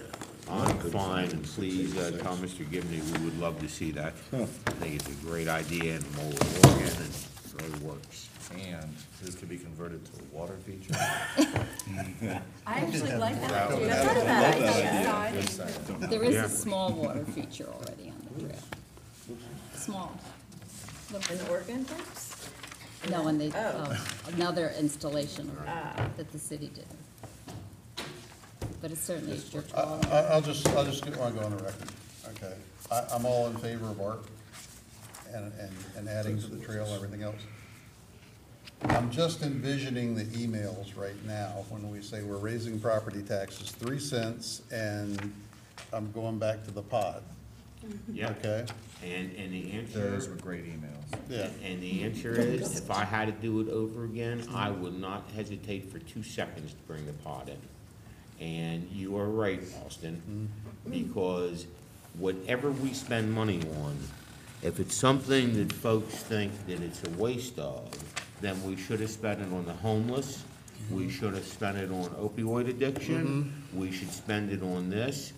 And quite candidly, it takes a little bit of intestinal fortitude to tell the public that art is a very important function of life, and that it is something that government should be responsible for, because if we don't do it, it's not going to get done. I mean, there are museums all over this world, and art and music, to me, are as important as almost anything else. And if we don't want to spend the money on art, we should close up the parks, we should close up everything, because it's as essential, and I know you feel the same way, I'm not preaching to you. No, I know, But I'm just saying, we just have to bite the bullet. It's just like with the taxes, the perception that we raise taxes every year, which we may raise the tax rate, but we're not raising taxes. And that perception exists, and it takes somebody to say, you know, perception isn't going to drive me, reality is going to drive me, and we have to do what is right to do.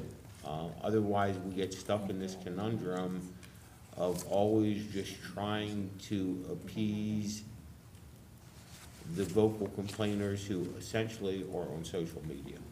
So did we agree to do the Christian Benfield sculpture? the which Is one? that the one we're doing? So we The need chair? 2 grants, right? There will be 2 grants, one for One's a the mural. arts. Right. And That's the grant for arts. Right, that's going on at university, but okay. Right. And the third one is pending Right. additional. But we agreed that we're gonna spend the money on this. Yes. Okay, all right, thank you. That's all I wanted he to know. is truly a recognized artist. Right, in the no, area, and I he's- I understand. And trust your I hope judgment you on this, understand my position. I Well, absolutely that's do. what we've So- done. Yeah, we Just trust your trying to judgment. marry those 2 pictures is difficult. Yeah. Okay, We'll thank get back- you. If we We get the can- grant, we can back the agreements, you'll have much better. You'll have pictures of that also. Fantastic. Ronnie, I will ask a question. Why does the memo say that it is a required match from the city's fiscal year 19 CIP? That's a mistake then. Okay. That's in the current. I wanted to make sure. That's why I was looking in the 19 budget book. I thought it was part of the upcoming budget. The grants will Okay. be awarded, the grants are due April 30th, and they will be awarded before the end of June. So the Arts Council will just hold its dollars until the project is completed. Thank you.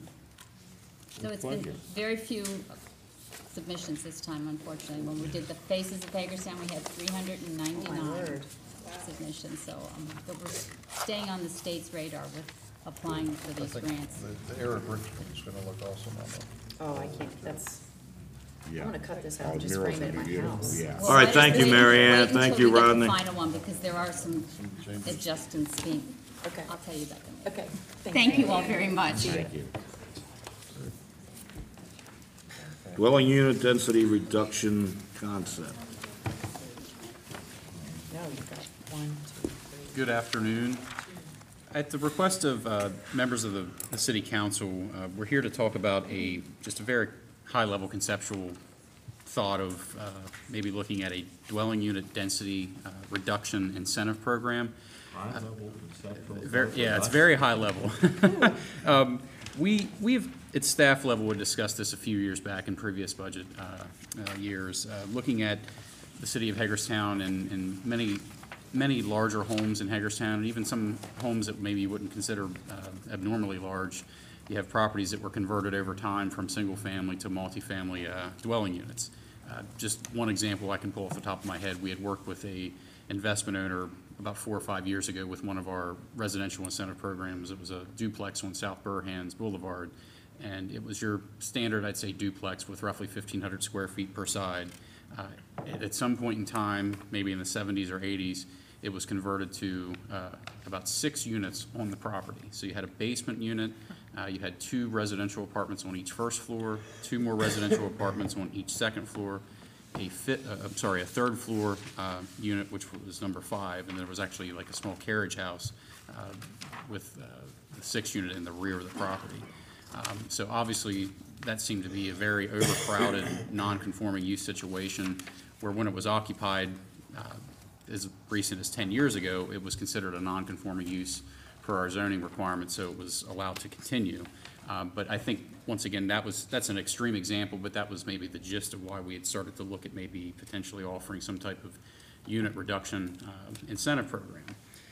So, once again, looking back at where we are throughout the city of Hagerstown with various units similar to that, maybe not to that extreme, but properties that were single-family homes. You have maybe the mansion-style homes that you would see on Broadway or even South Prospect Street that are now multifamily units. And then maybe, once again, the smaller homes that I would say are just your standard duplex on Mulberry Street that maybe have a unit on the first floor and a unit on the second floor. That's where we got to the point of discussing this potential concept. During those discussions, I think one of our biggest considerations was looking at our budget numbers during those years, and we felt that trying to offer such an incentive would likely require a very substantial amount of funding to maybe make that incentive worthwhile for investment owners. Recently, we explored a similar program. We didn't find very many through our research. We found a similar program through the city of Elgin, Illinois, that offered a unit reduction program, and it seemed like they would target more of the 2 or 3 unit properties to try to get those back to single-family homes. But some of my notes through our conversation with the city of Elgin staff was they started this program in 1995 with a cooperative partner. Then in 2000, and it's run every year since, but in 2002, it actually transitioned back to being administered directly by the city of Elgin government. And since 2002 to date, they've eliminated 151 units through their program. With that said, it seems like their budget each year ranged from roughly $500,000 to where it is now to about $100,000 per year.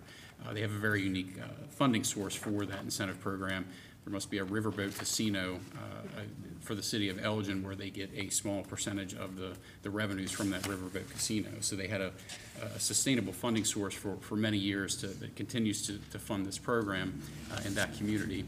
And it seemed like the stress was the staff that we spoke with, they stressed that they're just now really seeing the impact from that 20 years later from when it was first introduced.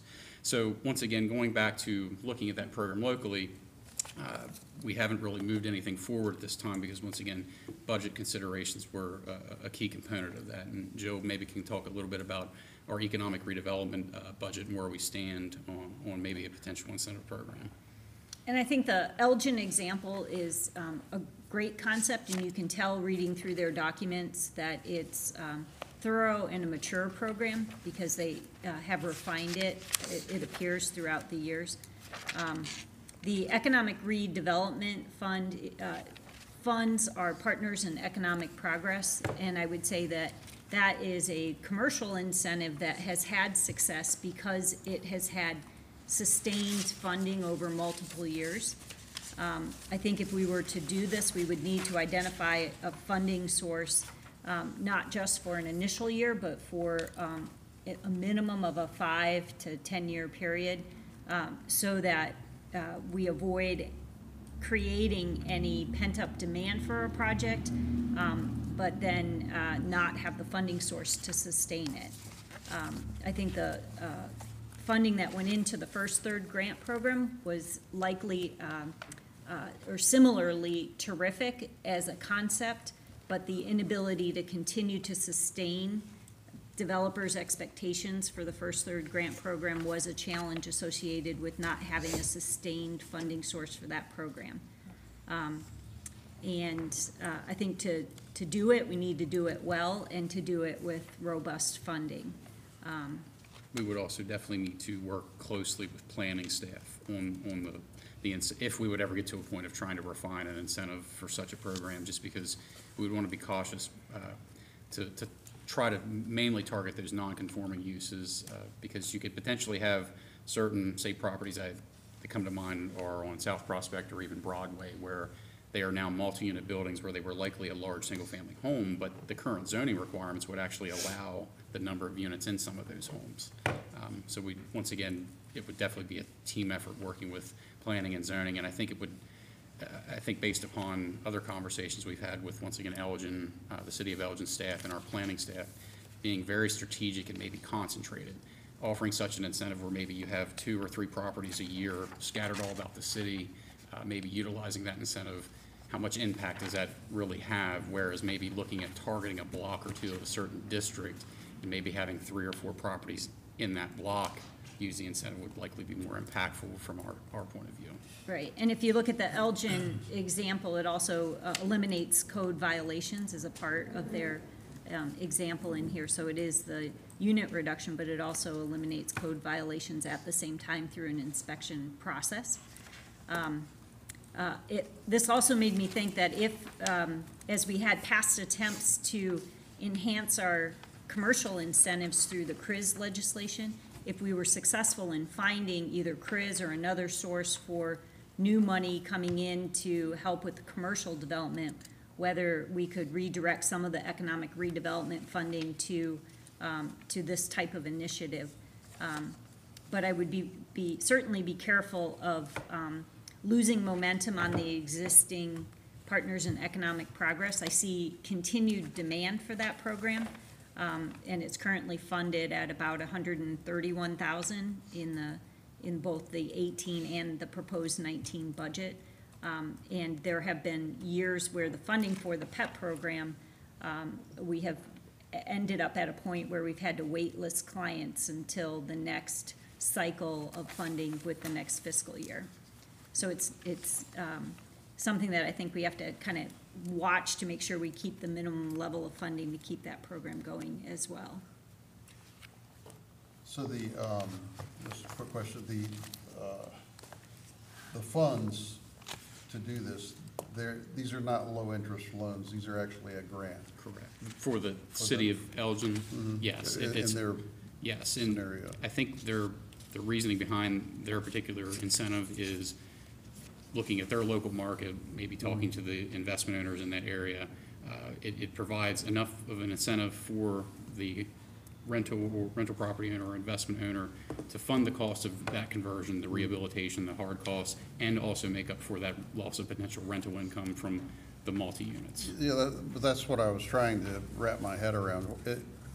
From the standpoint of the property owner, if I'm a landlord, I've got a converted building, I've got 6 units that are gainfully employed as rentals. What's my, other than I can get the money, I can get a grant to do it, now what's my incentive to actually do this? Yeah, Why would I want to cut my rental base cut my livelihood, even though I can get funding to help me do it? Right. Is there, Yeah, it's something we just haven't gotten that far, and Unless someone who Provide had better a housing. rental property who was done with rentals Right. and found it out doing something like this program, we could turn it back into a single-family residential unit. And tied to home ownership goals, it would be the person who sees a multi-unit, maybe two-unit property as a duplex that they want to convert back to a single-family home But- for their family, for home ownership. And maybe you haven't gotten that far into the weeds yet, but it appears that the suggestion here is to identify specific areas in which to accomplish it. I think that would be one of the Or key. non-conforming And, properties. and all I'm saying is if you do that, it seems to diminish the very likelihood you're talking about, which is an individual identifying a piece of property in which that property and its location would be conducive to do so. In other words, if you limit to these areas and say, look, these areas are sort of, our areas of greatest, need to do this, it's likely gonna be those areas that are least likely folks are gonna be interested in even doing it in, versus, in some of the more, I'll call it suburban neighborhoods of the city, where conversion has happened and there's a greater interest and likelihood a person will find that property and want to do that. And I use me as an example. I mean, my house was 3 apartments, when I bought it, and we turned it back. And I think I'm the last house in the city, in the south end. I'm, as a homeowner, I'll give you a comparative example. We went and looked at the Vester House, right here next to Walnut or Potomac Towers, to do the exact same thing. And our desire to do so was immediately diminished by the neighborhood. It just was. We didn't want to be, three spaces down from a bar and right next to an 11-story building for that purpose of single-family home ownership. And all I'm saying is, if you limit it to those areas, you know what I mean, where you want it converted the most, you're less likely to find candidates who are interested in converting those properties in those areas. I just wouldn't limit it that way, because I don't think you'll get as much buy-in. I think that exactly what you're pointing out will happen, is most of those are gonna be taken up by people that even that level of money ain't gonna entice them. But the properties in, let's take, Guilford and Summit Avenue, or out along Potomac and Oak Hill and things. Those areas where they exist in a spotty nature now, your likelihood is probably greater, because there is that greater sustainable market value of the homeowner or the person buying it as a home, to want to do that. I don't think we were necessarily suggesting to avoid those areas, but it may be more, impactful to maybe identify those areas, maybe on a multi-year basis, versus having a citywide incentive where you could, once again, have that shotgun approach where you may have 1 or 2 throughout the city use it per year. But- Does it have that impact maybe for the neighborhood, but That's right. 1 or 2 of those in a neighborhood can completely change the dynamic of some of those neighborhoods. And I believe that's the case. And I'm thinking, I'm just in my mind, thinking of, I can think of one on Highland Way, where, that type of incentive to change that property, I think would have changed some of the nature of, the neighborhood. So, I agree, shotgun might not be as an immediate an effect, but I think looking and trying to target it to a place, let's take the Bester area, census tract, school district, whatever you want to call it, I think there's a whopping like 12% home ownership within that area. And I don't think you're gonna have as readily accessible ability to convert, as you would, in some other areas where it appears more competitive. Well, it sounds to me like right now we don't have $500,000 a year to do it, so. No, I mean, they're blessed there with this riverboat casino fund. I don't think we're gonna get a John boat full of slot machines on Antietam Creek. And that kind of money.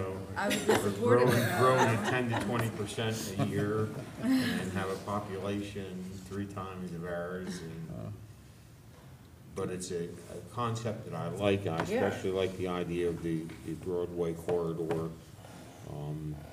And listen, it's happening, it's going to happen, we just have to be a little patient. I was driving up in your neck of the woods, seeing what they are selling homes for $450,000.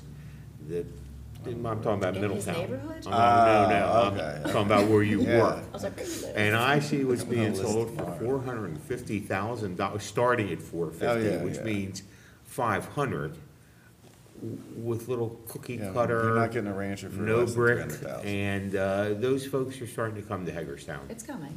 Yeah, it's coming. coming when, and it's gonna happen, and I think areas to look at would be positive. And I agree, I think we need to find a way to fund this type of program, even if it's, you know, something small in its infancy. And the other two that I keep harping on is I think we need to find funding for sustainable demolition program. And the other thing I think we need to find financing for are these duplex case scenarios where you've got, you know, one landlord that owns half of one and has an interest in buying the other half with some incentive to make sure that both halves are fixed up, because I think that provides a better, more stable, marketable nature for that duplex, you know, environment if one owner owns sort of both halves and rents out both and manages them versus where you see from time to time the conflict that arises, you know, between those, and I think that, and I'm not talking about a program where folks buy them, I'm talking about a landlord, where a program where a landlord would buy them, and you offer that incentive to a landlord to do that, so. This conversation initially had come back up when we had a meeting with Morgan Plummer at the home store in the neighborhood. So maybe this is something we could revisit with them to see if there's a partnership. I keep saying this, but their board really wants to do something and wants to partner with the city, and they have a lot of active members. It's like the most productive board I sit on. They really want to figure out a way to partner. I know they've reached out to Valerie, and so maybe this would be something we could revisit with them to see if there's some kind of funding they could provide to help or advertise or just some sort of partnership. Sure, I think that's something we can explore with them. As I had mentioned, the Elgin program, it actually did start with like a neighborhood housing nonprofit organization. So maybe they have other avenues for funding. I know Yeah. federal funding sometimes isn't the best for maybe unit reduction because they tend to have regulations on one-for-one unit replacement, especially if it's coming from HUD. Yeah. So that's why our But they have CDBG other funding's not funding ideal for sources, that. too. But yeah, I think we could That's a good definitely approach idea. something. Grant sources like Community Legacy or ARC money could be in the future, but we're prioritizing those for urban improvement project right now, but holding on to this concept and possibly coming back to you with an idea for matching funds if we can identify a grant source or a partnership like with HMDP or another partner. Thanks. Cool. Thank you. Thank you guys for the presentation.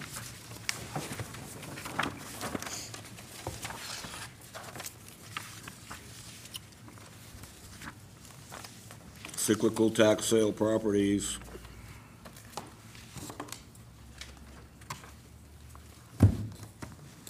Speaking of vacant properties, one of the issues that we see a lot with vacant and abandoned properties in the city is the properties that go through the tax sale process for many, many years and nothing happens. So for instance, we have properties that are delinquent with their taxes, city and county taxes. So through the county treasurer's office, each year, I think it's typically in June, they hold their annual tax sale. And during the annual tax sale, there'll be maybe minimum bids for various properties in that scenario. And what would happen is, I believe, and Jen can chime in on this, and Scott, tax sale bidders will bid on tax sale properties and possibly purchase a certificate to potentially acquire the property through tax sale, but also sometimes it can be an avenue for that tax sale certificate purchaser to get that funding back with interest when maybe that delinquent property, the delinquent property taxes are actually repaid by a homeowner or a property owner. So you have scenarios where properties go to tax sale, homeowners or property owners will actually pay a tax sale certificate purchaser back pay them for the back taxes with interest. The property goes back to its current owner. You have many properties in the city that are either vacant or abandoned or for whatever other reason. It goes to tax sale and it doesn't receive bids. Some of those reasons include tax liens and tax delinquency that's likely much higher than the actual property value. Could be, we have some that are residential lots that likely have no development capability because they're maybe in an alley, or they're just, the square footage of the lot is not conducive to any type of development. You have properties that are dilapidated, or the condition of the property just does not make it conducive to anyone purchasing the property through tax sale. So then what happens is you have these properties that go to tax sale that either receive a bid and nothing happens from the tax sale purchaser or a tax sale certificate purchaser who could foreclose on the property if they desire. Somebody may purchase a tax sale certificate and not follow through with a foreclosure, or you have just these properties that go through the tax sale process that do not receive any bids at all. So then the only choice for the county treasurer is each following year is put those properties back through the tax sale cycle. So it becomes this chronic or cyclical tax sale cycle for many of these properties. And I do have a PowerPoint slide just with a handful of properties. This is not all of the properties in this scenario, but just to give the mayor and council an idea of what some of these properties look like. This is a property at 661, 663 Pennsylvania Avenue. We have records from the county treasurer that showed this property dating back to 2008 when it first started going through this tax sale cycle. This is a vacant lot at 15 to 17 Elizabeth Street, dates back to 2004 when it started to go through the tax sale cycle. Another property at 10 to 12 Elizabeth Street, dates back to 2007 when it started going through the tax sale cycle. I know. 242 and a half North Locust Street. This dates back to 2010 when it started to go through the tax sale cycle. I think this one also, there's some type of bankruptcy situation involved. 206 and 208 North Jonathan Street dates back to 2008 when it started going through the tax sale cycle. 413 and a half, 415 George Street dates back to 2013 when it started going through the tax sale cycle. Then we have 126 Clarkson Avenue, dates back to 2010 when it started going through the tax sale cycle.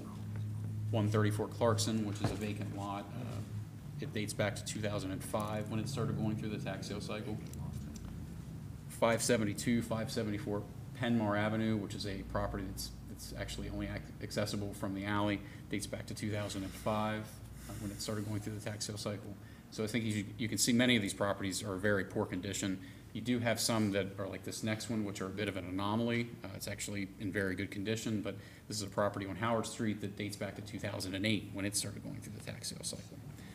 So I think the goal of our conversation today was to bring this concern up to the mayor and council, and the concern is not something that's just local. It's definitely a statewide issue, and it's probably even an issue in many states across the country, but we're seeing actual legislation being passed at the state level to maybe assist with these potential problems.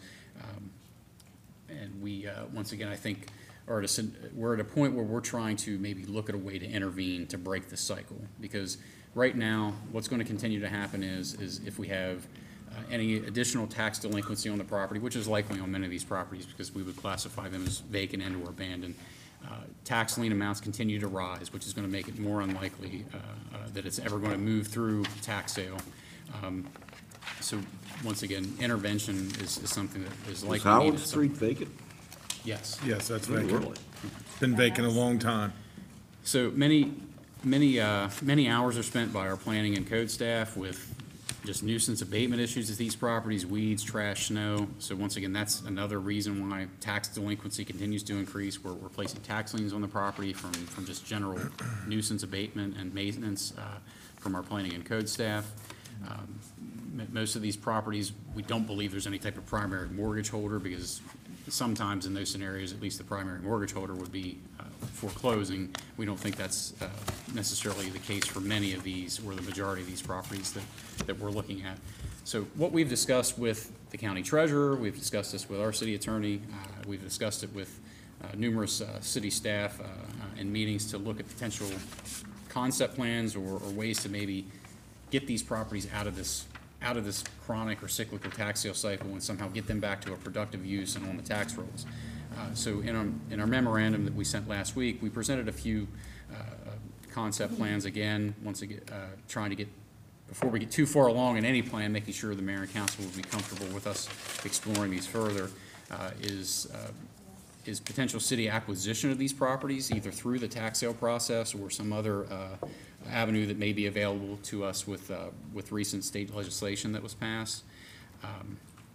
The scenarios we presented where the city would potentially acquire a property if we have a pre-selected developer or an investment owner or a partner to potentially take this property on immediately after the city would own it and find clear title and be able to pass that on to the next end user.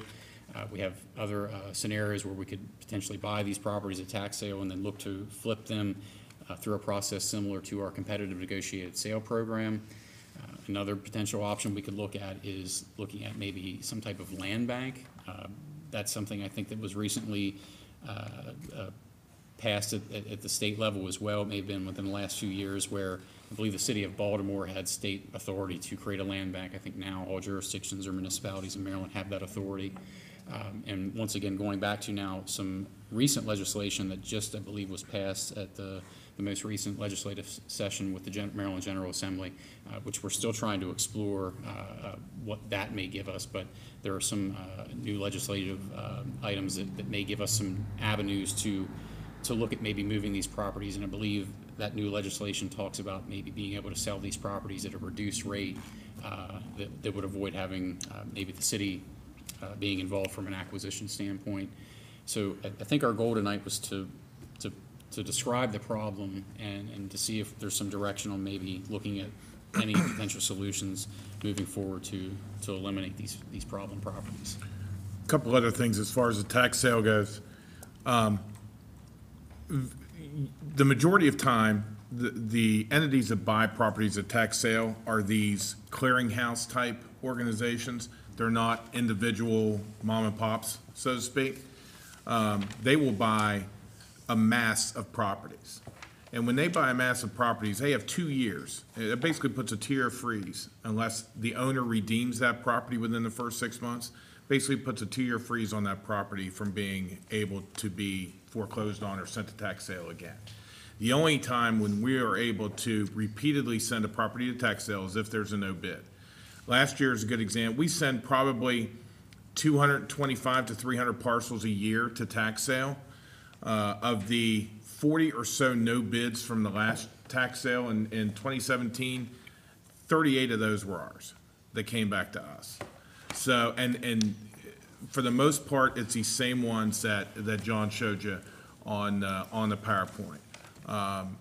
These are parcels that either are vacant lots, are kind of misfit parcels that in the whole parcel creation process were just kind of misfit placed and have nothing that can be done to them. They are demolitions that now that the parcels, the structure's been demolished, you can't do anything with it because it doesn't fit within zoning requirements. Or it's places like 324 West Howard that seem to be perfectly fine structures. It's just that when these properties get bailed on, the liens, especially in the summertime, it's grass, trash, and debris. And our public works folks are the ones that go out and they cut the grass, they pick up the trash, and those liens are, $100, $200 a pop, depending on how bad it is. Those add up over time, plus the outstanding tax. So we're only getting more of these. These aren't, the chronics that are on there are not going away. And we're only adding more. And I looked today, we could probably add, if there's 40 or 45 of these now, we'll probably add 10 more this year that have at least 3 or 4 years of past no bid tax sale that we'll have to do something with. Not to mention those that have been on a 2-year freeze since 2016 that were never foreclosed on. They're now going to get popped back on with 2 years additional charges that haven't been paid. So So let me get this straight. What we have, let's just take one of the 40 that you just talked about, okay? They owe the city of Hagerstown taxes, they owe Washington County taxes, I'm sure they owe the state of Maryland taxes. Yes. Washington County and the state build together. Okay. So in order for us to acquire one of these properties, we would have to go and bid on the property, win it for $100 or whatever, it doesn't matter. I mean, the point is, no one's bidding on them anyway. And then pay off those taxes that are owed to the county and the state and to us in order to have a clear title to the property. In essence, we are never going to get our tax money out of these properties. The county and the state are never going to get their tax money out of these properties. So the goal for us then would be to go to bid on it, win it for $100 or whatever, and have them forgive taxes from the county and the state, and we'd forgive our end, and then we could turn around and move this property and do whatever we have to do with it. And we've been, how long, John? 3-4 years now, that we've been going back and forth with Todd Hershey. And Todd's on the same page with us. And the holdup is, What's that? where's the holdup? The holdup is trying to get some sort of a approval from the county that allows us to move forward in the waiving of taxes and the acquisition, how the process is going to work. Is it over the counter? Do we just go to them and say, hey, we waive, you waive, over the counter, it's ours, bang? Can we do that? Jen's looked at it. The county still is, I don't know if we can do that. Well, the county's holding out hope that they're gonna receive some kind of money from these properties. I know Todd understands. I know Todd gets it. Todd understands where we're. Are you talking about the coming county from attorney? I guess. I don't know. We've never talked to county attorney. I mean, somebody has to be the holdup. You Right. understand Todd's on board. There's a brick wall somewhere. Right. Yeah, is it the county commissioners? I mean, has it? I don't know that it's even has it gotten to the went county from- commissioners yet. I don't even know if they're aware of this So if you went to process. Todd, it hasn't went to the county commissioner or administrator level because, Well, the very Well, last We've had conversation. multiple meetings with them. Part of the concern is, when you purchase the tax sale certificate, the idea was, we don't necessarily want to be owners and then be stuck with property. So we want to have a plan. what do you mean stuck? Well, stuck with it. We don't want to buy 324 Okay. West Yeah, Howard. and I then got we that have- one. Hold it. But what I'm saying is, you clearly have shown us that there are at least a number, and this is, I get back to this sort of Frederick City model and their approach. We obviously have a number of properties that are not salvageable. Those are the ones that I would hope we would come up with a way to secure first and demolish. And we've identified those. Yeah, Well, those are- not even necessarily demolished. We've identified those that we would start out, 5 or 10 of those, that we would start out as the first ones to get into this process. The problem is, it takes 2 to tango here. And Explain that. we are ready to move on this. I think Todd Hershey's ready to move on this. We have to get commitment from above of. Because you're saying on paper that the county's gonna want their money back, or the state's gonna want their money back. I'm not necessarily saying that at all. You haven't had that They need to conversation. identify they need to understand that there is a process of which we can, whether they waive the lien, or they waive Let's the say they taxes don't. or I not. don't think they would be Let's just say, No. for argument's sake, they don't. objectionable to that. Let's say we never get that answer. Right. Do we still have the ability to go in and acquire these properties at tax sale and begin the process of demolition without the county's answer on whether they're gonna waive As those long as taxes. as long as we would pay whatever is due to the county, we can do what we need to do on this end, as long as we would pay what the county, Why do we have to wait for the why do we have to pay the county before we start the demolition? Well, that's part of the tax. Well, you have to go through We the have to whole. own the property. We have to own go the through property pro- first. And they have Right. time to redeem, it's not an immediate, Who has time to redeem? the owner has 6 months to redeem the You have to- property you have to after wait it would before you can be, even after the tax start. certificate is purchased. Then you can start foreclosure proceedings, but they Right. have, and then Jen, I don't know. And one of the time. things They have we- time after that, another year or 6 months after that, to And one of the- still redeem, even after we've put in for foreclosure. So, So the timeline is like a year and a half. There's a separate ordinance, the nuisance and abandoned property ordinance that we're pursuing right now for the first time. For the we've property on filed- Summit. right, Right. Yeah. So So that one that's works another out. mechanism for demolishing without taking title, and the city would front the cost to demolish, and then Yeah, for me, I don't care as much about owning them or them being repetitive tax delinquent property owners as I do just getting rid of them. But So this whatever is, accomplishes that, I think should be the goal for these. Well, and getting them back on the properties tax roll where they're But- collecting taxes. first. But That to would me, ultimately- I wouldn't even care at the end of the day if they ended up being side yards to some of these properties. in some In other words, to me, And then- and that's- That's part of our plan is to try to identify if we're gonna do that, if it's not one that we're gonna demo, then we wanna have an end user, so, because we don't wanna be the one that ends up stuck with the property, then stuck with the property that we can't get rid of. but I don't even feel like we're within foreseeable years to reaching those properties. In other words, I think it's gonna take us It's going to take time to just get through the ones we wanna demolish, let alone the ones that are salvageable. Yeah, you're still. Yeah, I mean, we can you're still a year and a prioritize half it that process way. before you can. Or we demolish. could But not, use, we not can if use our they're in other. not if they've been returned to us as a no bid.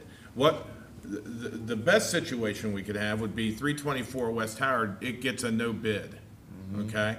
We go back in and say, we want that property.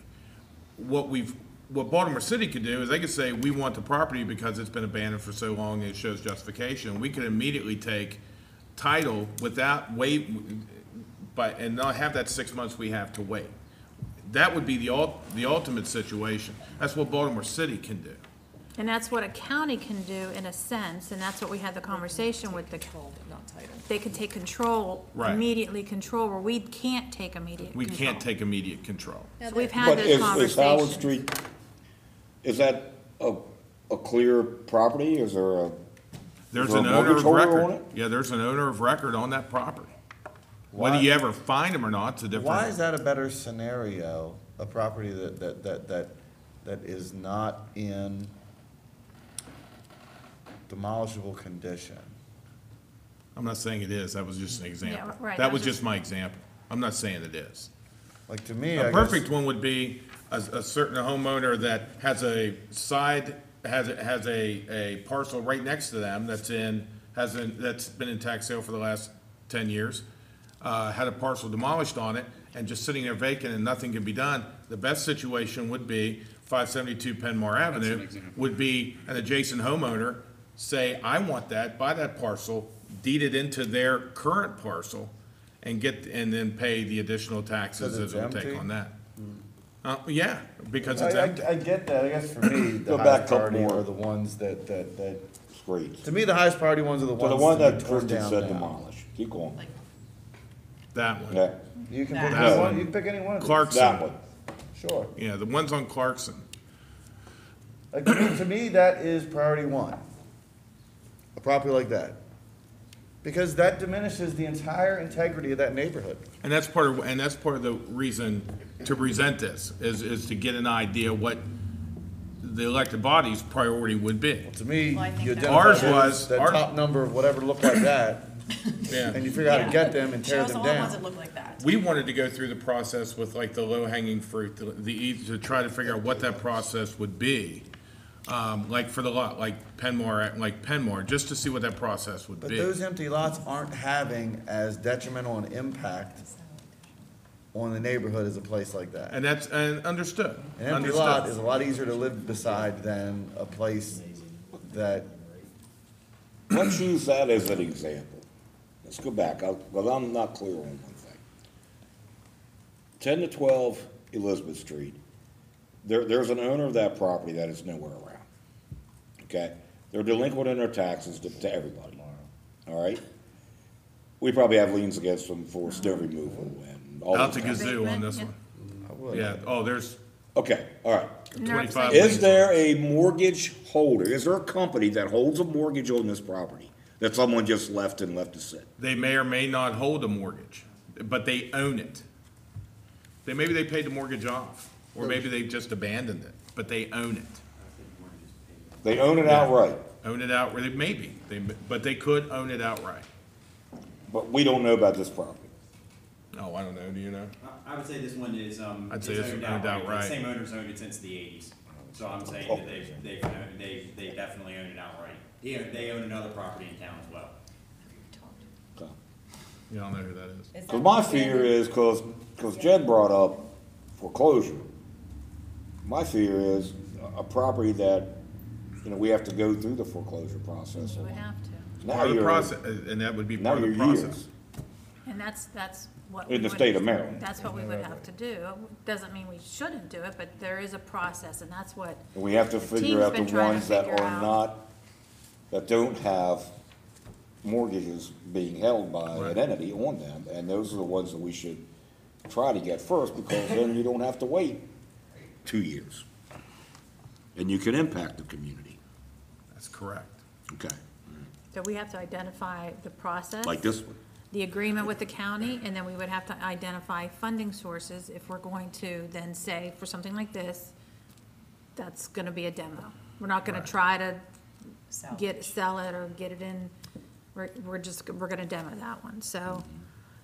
It's something that we've been looking at for quite a while. It's- years. Right. Yeah, for It's just years. not Could do that as through easy. CDBG funds and put a pocket park there. If there's a CDBG eligible end use in sight, that's a potential source of funds for that, yes. Like we The did at, concern is if you would have CDBG funding in a demolition fund where you just demoed a vacant lot with no yeah, end but use. that, under those mechanisms, are you acquiring the property through some valuation? With CDBG, or- Yeah. In other words, I'm not interested in any type of program that allows that property owner to get any benefit whatsoever. Right. Of public dollars. yeah, You keep a piece of property like that, you get zero benefit. That's also part of the problem. And that's but part we of, could really would just- acquire it through the process of the tax sale for $1 or whatever the amount would be. And if the county and state forgave their end, we forgave our end, we would own it free and clear because there's no lien on it by a mortgage holder.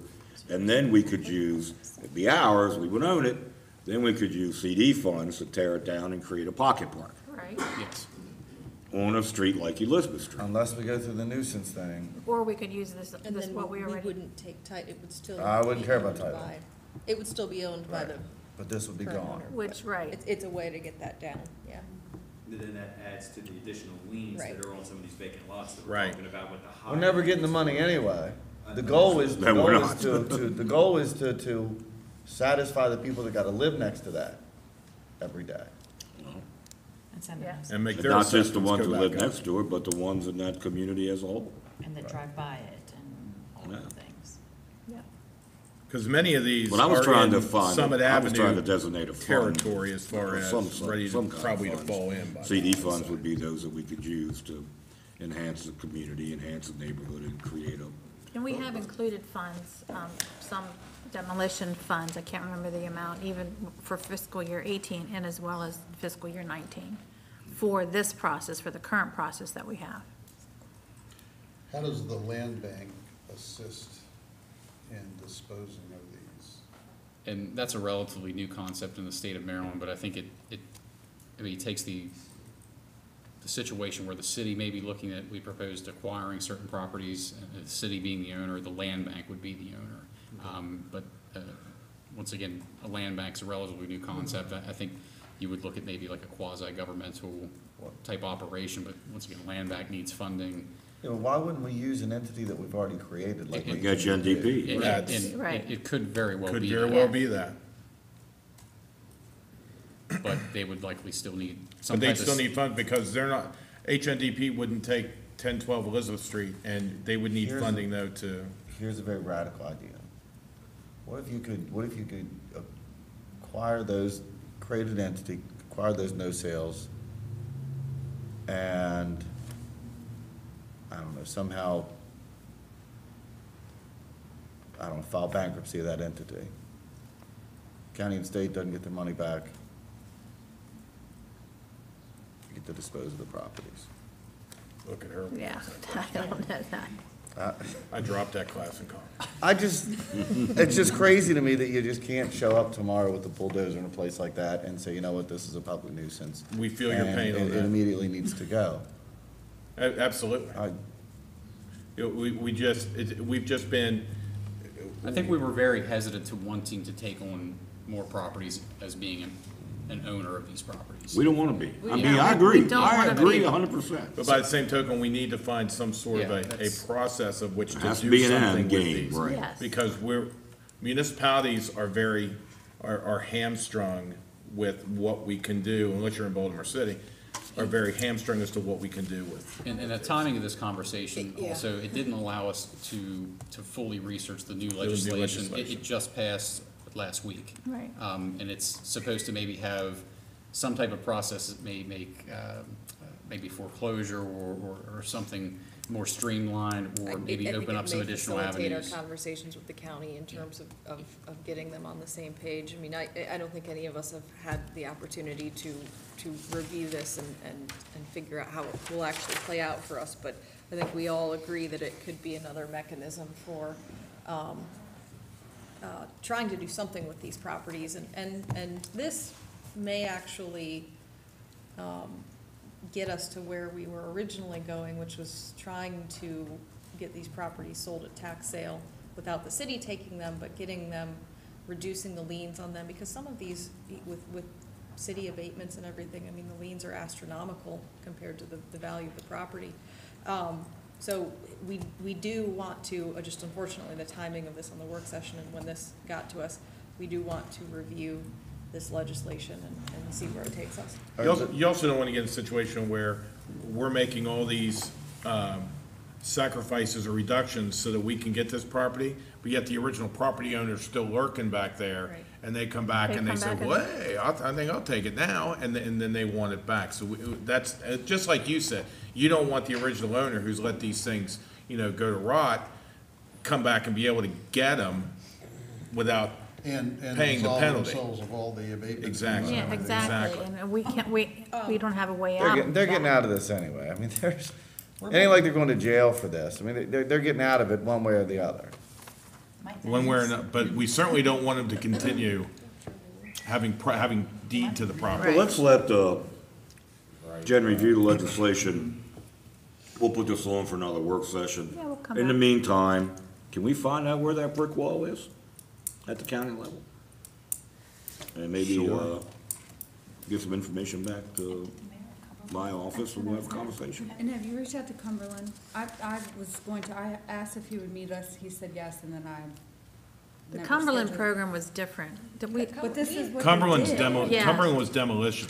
And Yeah. it was a, Yeah. That's it what was we're talking about. Right. Well, not all of these. Music to Kristen's ears. But it All of was, the it was ones like that I think a need addressed development first. corporation that came in and did it all. It wasn't the city that did, that was No, they had one through their city too, they designated Yeah. a penny of their tax rate to to it. And it contribute to the, development corporation. And it looked like West Virginia University actually helped them with that somehow, Yeah, so. so, I mean, because it's interesting to look at close. what they did, but I don't know it's exactly with what we're looking at here. Well, can we get that corporation to come here?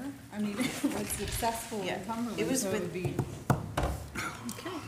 Bottom line, we all agree there's a problem. and we Right. need to Yes, find a way and we will forward. keep You working mentioned on something it. about Yes. these clearinghouses The answer is that yes. buy large blocks of this, and then, We're gonna call them tomorrow. why are they do nothing with them, or? Sometimes. Some of them take ownership, they try to flip them. And some of it's a gain to just receive the interest. Right. On what they have to put in a minimum bid. So then if a homeowner or a property owner pays the back taxes back, they're paying that tax sale bidder, that money Plus a back plus premium. interest. Better than what you can get in the bank. Right. All right, thank you, guys. Thank you, Jen. Thank you. All right, next on the agenda, we're gonna have a discussion this evening about the Maryland Stadium Authority, discussion, Mayor and Council, and, Donna has a copy of the MOU that was finally received, Friday. And we can have a discussion about how we want to proceed. Period.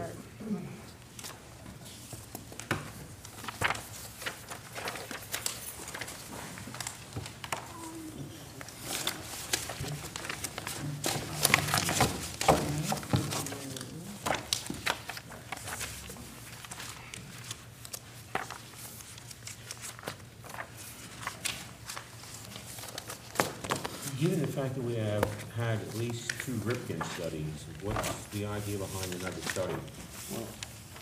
It's very simple. If you'll notice, Maryland Stadium Authority does not conduct studies. Right, They outsource them. right, And in order to receive money out of, if we were to move forward to ask for money from the state of Maryland to help contribute to any kind of a project, we would have to have the Maryland Stadium Authority's rendition of the study, because they would be the ones who would go do the ask. We asked them, they asked the governor to put it in his budget. And without, even though we did the Ripton back in 2012, and you guys did it again, had them come back in 2013, even if you took that to the Maryland Stadium Authority, they would want to have their own study conducted and in order to go to the governor to ask for money. so the Ripken studies are a waste of money. Well, no, it wasn't a waste of Well, money. then why won't, has anybody asked them if the Ripken studies would be? Well, I think if you read this, you'll see that they're going to garner information from that study. Much like I would have to venture to say that Urban Partners did from all the other studies that were done when they put their 8-point plan together. So this company, it looks like Crossroads Consulting Services, who would actually do the study, would garner information from that and others, along with doing these, it looks like 4 tasks, and then there are deliverables. So what happens then? We get the 3rd study done in 4 years. or 5 It would be years. the But- 7th study in 10 years. Okay, great. Okay, so the 7th study in 10 years. Then what? And then this council would have to, at some point in time, decide if we want to devise a plan to move forward to create a facility that would house minor league baseball and other events, and have a vacant property opportunity for someone to come in and do what Mr. Elkshaw would like to see done on that property. I can't even think the cart's way before the horse. I don't have a team that's interested. I don't have investors that are interested. If somebody came to me with the private investors, with the Hagerstown Sons, with the county commissioners, and said, we're all interested in building the stadium, and let's start working on it, that's fine. But for the city of Hagerstown, to be standing out there alone without a plan, I mean, I'm interested in doing something if there are people who are interested in doing it, but we have no owner that we can deal with, so we spend $12,000 to do a plan to what end? To find out what Ripken said. I mean, that's what it's gonna be. We've had 7 plans. We haven't gotten anywhere, and we haven't gotten anywhere not because we haven't had plans. We've gotten nowhere because we have no money. The state isn't on board, the county isn't on board, and private investors aren't on board, and the Sons aren't on board. Bring them to the table, and I'll be more than interested in discussing it. But I'm not about myself to ride that pony I've been on. I've dealt with this, I've dealt with this team, and I say the team meaning the current owner, which it seems to me that everybody seems to agree with, can't be dealt with. So, and also we were led to believe there was gonna be a change in ownership, and which, I don't know, I was told almost guaranteed that it was in the process of happening. Was never notified that it didn't happen and why it didn't happen. But I have no desire to open up the stadium issue without the investors at the table saying they want to do this. That's me. Yeah, we have, and I understand what you're saying. I don't know what you're talking about when you're talking about investors. And I'll tell you that we have entities that want to partner with us at this point. I want them to come to the table. I want them to sit down with us in an executive session. I've been told that. I haven't seen them. I've also been told there was going to be a change in ownership this winter, and I haven't seen that. I haven't seen the county at the table. I haven't seen the state at the table. And I have seen... Lou, I'm not talking about the end plan. I'm talking about the first step. That we have other We've been people there. who are involved, We've who been want there. to, partake in this and help invest in this first step. But and that's I've what I been don't to the first understand, is step I think a way too stadium many is a great idea, but we've done this 7 times in 10 years. What makes this time any different? Like, will this What- study be different than the other studies? Yeah. I'm sure it won't be, and I'm sure it's gonna tell you all the things that Ripken told you in 12, and all the things that they came back and told you in 13. And I you can know what pretty they much did? guarantee that's what's gonna happen. Right, and what they told us, let's get it straight so everybody understands what they told us. They told us that this stadium would pay for itself through the increase in the tax assessable base that we would end up getting from the growth around it. It's interesting, though, that there's not, I'll tell you what I'd love to do. You talk to these investors, I think TIF financing is great. Because if the Ripken studies and all these studies are right, then tax incremental financing should work. For those who don't know about it, the Grow Shopping Center was completely done, 20 years of tax incremental financing, which means for like 20 years, there was bare land out at Grow Shopping Center. It got developed. Certainly the increase in taxes became huge. For 20 years, those increase in taxes got paid right back to the developer to pay for the development. And that's what the Ripken study has said will happen downtown if we put a stadium down there, that the tax increments will increase so high that it will actually pay for it. And they want government to believe that while there isn't a private investor in the world that will believe it. And then, like I say, Bob, I understand this is the first step, but we've done the first step.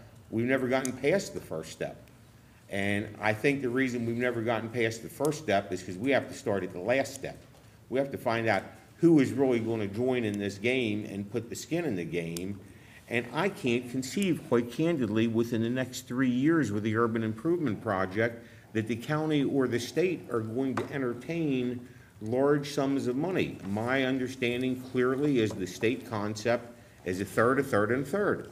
We know that. A third by the state government, a third by the local governments, which is county and city, and a third by private. And what we're talking about now is talking about the city. And geez, if it looks right, maybe we can convince the county to come in, maybe we can convince the state to come in, maybe we can convince private investors to come in. I want to hear the private investors, the state, the city, and the county tell us it's a great idea. Let's get moving on it. Have we And talked let's to the split. county this time? Not at this juncture, we haven't, no. But don't you believe that because we're splitting this, $36,000, I mean, isn't that like that's kind of a new concept for other entities to come in and actually be a part of the beginning where that No, wasn't same established concept at as the last beginning? time, same concept as last time. This is not correct, was done through the auspices of chief. That's why we avoided having to have a competitive bidding for it. So, no, and last time, we had county commitment for funding. We had county commitment for funding last time. We had city commitment for funding, and we had state commitment if we got the third.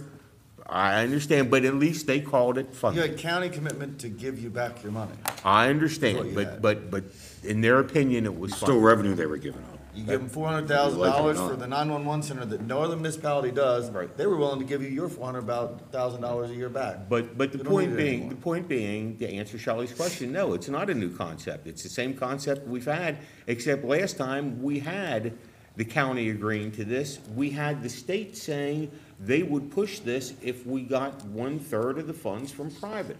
We got zero private, zero. And the state wouldn't come in without private funding, and the city. Lou, that's not true. Where are you getting that information from? Are you talking about 2012, or are you talking about in 2013? I'm talking about the whole fiasco that you and I went through, I don't know when it was. It was When in did you file? 2012, and there was never any discussion, and the state never said, yeah, we'll come there if you have a third. The Andy state never said Serafini and the that. delegation sat there and discussed with And I can us. tell you that the governor and the comptroller both said, yeah, we're in for 10 million. If we That's got, 2 of the 3 votes on the Board of Public Works for the money.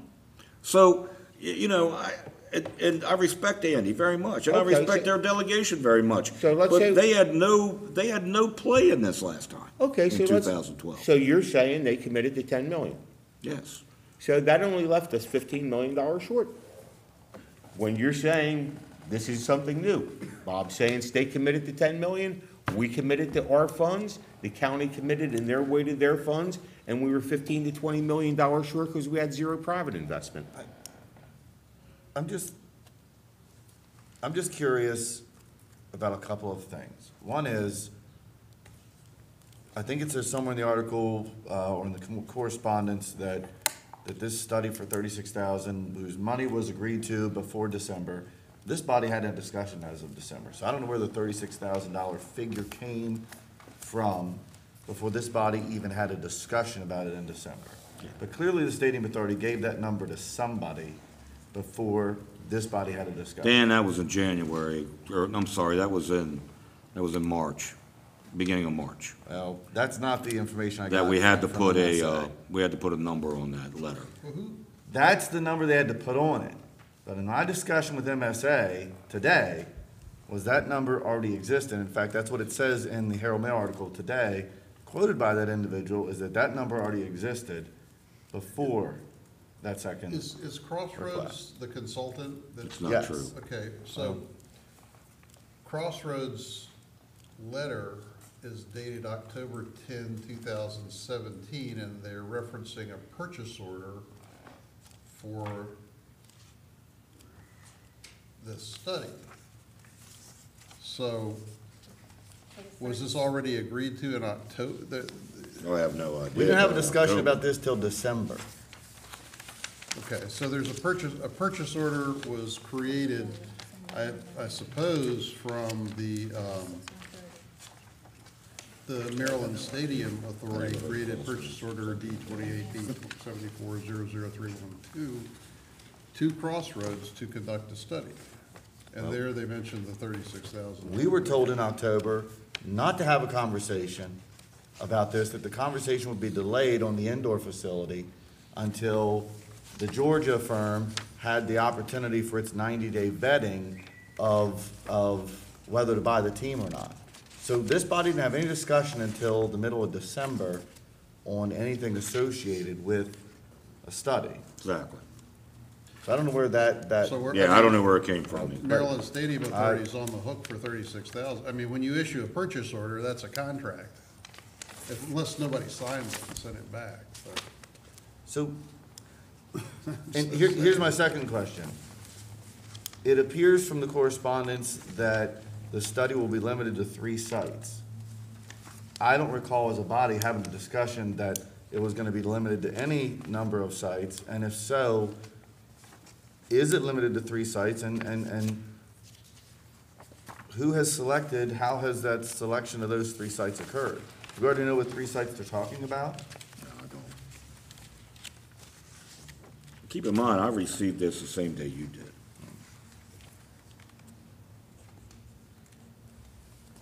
I mean, my letter dated March 6th doesn't talk about picking 3 sites. Well, I went back to the MSA minutes.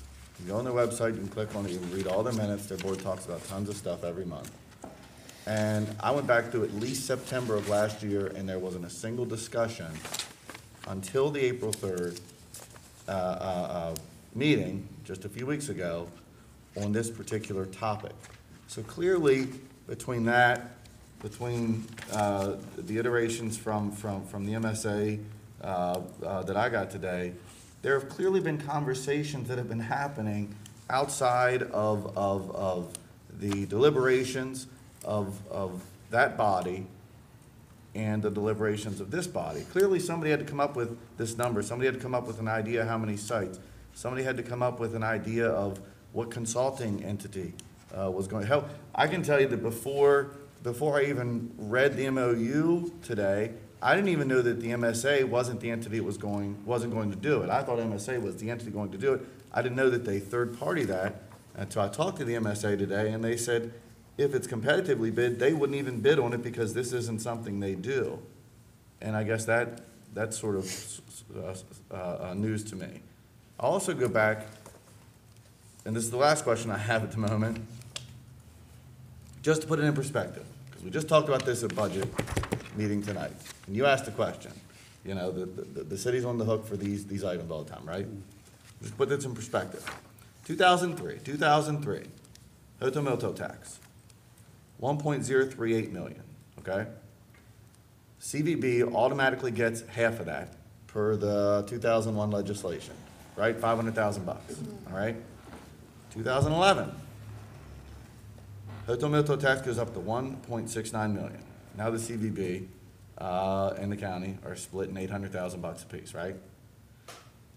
2017, Hoto Milto tax, $2.05 million. So in that same 15 years, the two entities, the county and the CVB, have gained roughly $500,000 apiece. But the county didn't just gain $500,000, it actually gained $1 million, which made it a lot easier to give the $400,000 back after 2011, because the $500,000 used to be taken out of that for the sewer debt reduction, right? So it automatically had that additional funding. And all I'm saying is, you know, we're sitting here talking about budget deliberations, right? Tight numbers. You got a county who's sitting with $562,000 as of last year in the Hoto Milto tax fund as fund balance. You got a CVB who has doubled from $500,000 to more than $1 million in annual funding from that source, and we're talking about kicking in the 12,000 bucks. It seems pretty simple to me. You go to the county and say, hey, county, Give us kick in the 6,000. 12,000 bucks or the 36,000 bucks from all this Hoto Milto tax money that everybody keeps saying was supposed to go for it anyway, and the county now is gaining another $500,000 from a year, and the CVB's gaining at least $500,000 more a year since it was enacted, and they cover the cost. So Right? I'm confused. It's a county project. I don't see how difficult that I'm is. confused though, because just a couple weeks ago, we all decided as a body to spend $30,000 on an indoor sports complex with upwards of $100,000. Oh, yeah. Not knowing if we had an investor or any of these things that we're talking about, so. I'll ask you a real simple question. Okay, At the end of $36,000 on baseball stadium study, do you think we're gonna build a baseball stadium? I think the momentum in this community, my answer is yes. I think that from 2012 to 2018 is a big difference as to where we are with the momentum, with the CIP project, or the urban improvement project, and all the things that are going on. The fact that Frederick is getting, a little more populated. We're in the middle of doing a $750,000 renovation in Frederick it's coming here. Then you should approve the 12,000 bucks. I 100% do, and I don't know what findings need to happen Well, in order for us to abandon or, move forward with the next project. But I think that we owe it to ourselves in 2018, which is much different than the last study, in order to, this last study, We which owe I it to our have right here, community. right here, that's half of it. This is the other half. That was $86,000, nearly 3 times the funding for likely, I'm just gonna venture a guess here and say the same exact locations to be considered. Those locations haven't really changed much. The only thing I see happening is it's just me, we're gonna approve a lease for 3 years with the Suns. I imagine that's gonna happen, right? Which will hamstring the opportunity for flexibility of that property, because we have no outs in that lease. And then the momentum is actually going to occur for this indoor facility. I mean, what, less than a week later, we've got 2 other entities talking about it. The county has it in a budget nobody even knows about. That's actually gonna happen, and we're gonna watch that happen. And at the end of the day, we'll be able to say, well, you know, at least we did another stadium study. Well, I'm not saying that we should wait I just and think watch that's what's the gonna indoor happen. sport. I mean, I agree that maybe we should get the county on, try to have this magical conversation with the county that never seems to occur in order to get them on board with this project as well. I mean, we're a community, we should try to work together. We should just go to them and say, hey, you get all this motel tax money sitting in the budget. You're getting $500,000 more a year than you were 15 years ago. When the law was enacted for this type of purpose, kick in an extra 12 next year. I support the idea of a stadium, absolutely. Absolutely do. It'd be great to see a stadium. This administration, so we're not talking about this 20 years from now. The question is, what is the difference between the last time and now? Like I asked in the beginning. Doesn't matter what. Yes, it does again, matter. Emily, We there's get- not gonna be a difference, and the only thing that'll I'm not get talking better. about the information in the study. I don't care if they give us the same study for more money. Let's say we get the study, okay, what now? What happens now? The Suns still haven't been bought. Their attendance still is not picking up. There's still not private funding that we know about. We haven't talked to the county. What is the circumstantial difference between 2012, 2013, and now? That's what I'm trying to understand. I'm okay with doing a study. I'm 100% I okay believe with that doing a if study, you don't do but- this first step first, there's no reason to do a second step. No, but that's There's not- no reason that's to not- talk to that's anybody not a else about it. logical There's no business way reason to go about things. search for funds for it. There's no reason to do anything until you have the Maryland Stadium Authority who has information in their hands that can take the next step also. But we've That's done- where the funding, where at least a third of the funding is gonna come from. So we can't go back to a previous study, it sounds like. We have to do this. I'm not saying we should go back to a previous study. I'm saying we need a plan. This is business 101. You can't just say, here, let's do another study, but we don't have You're a right. plan of what You are happens after 100% that. right. I agree 100%. This So is basically, not- what has to happen within the study? Yes, can someone tell me what happens when we get the study back? Are we just gonna look at it? Is Kristen gonna carry it into a meeting 4 years from now? Like, what are there has to be a plan of action. We're gonna build a spending money- stadium is what we're gonna do next. Who? I don't know. That's what I'm saying. I think you need to get Who is- $1.2 million from the hotel motel tax. I'm just saying Yeah. it would be nice as a community. Chief is obviously interested in it because they're saying they're giving $12,000. The CVB is obviously interested because they're giving $12,000. The county has been interested in the past. The state has been interested in the past. Basic Business 101 tells you need to have a step, requirements, like, for something to happen. A stadium or a study does not produce a stadium. We've seen that over and over and over again. What are the next steps and who's taking those next steps? The next step has to be getting back to study, deciding on what is the best site with the biggest return on investment, and then making a plan of how to get to that next point. That's what needs to happen. Until we have that, because Kristen's right. I mean, I see this, and I'll just tell you, I've never heard of Crossroads. So that doesn't do me any good when I read their 4 points, because I've never heard them. I have no idea who they are.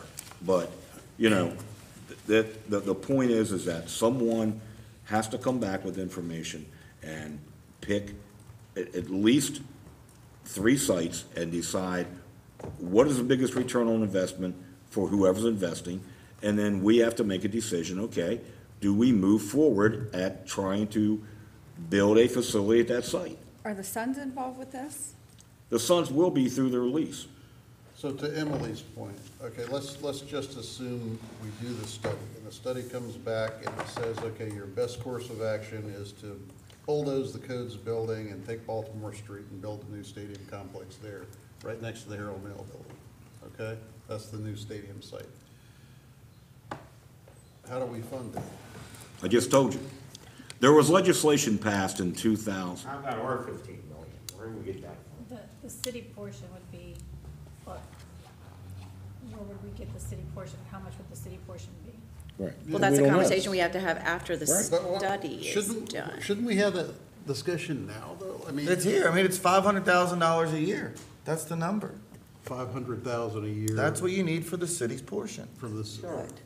I mean, we need to study In because perpetuity? We wouldn't even necessarily, You we'd know, have to make sure we even we've had never had bond indebtedness. We can't use the previous studies, though. Right, so we spent $86,000 for Ripken, and then this is HKS.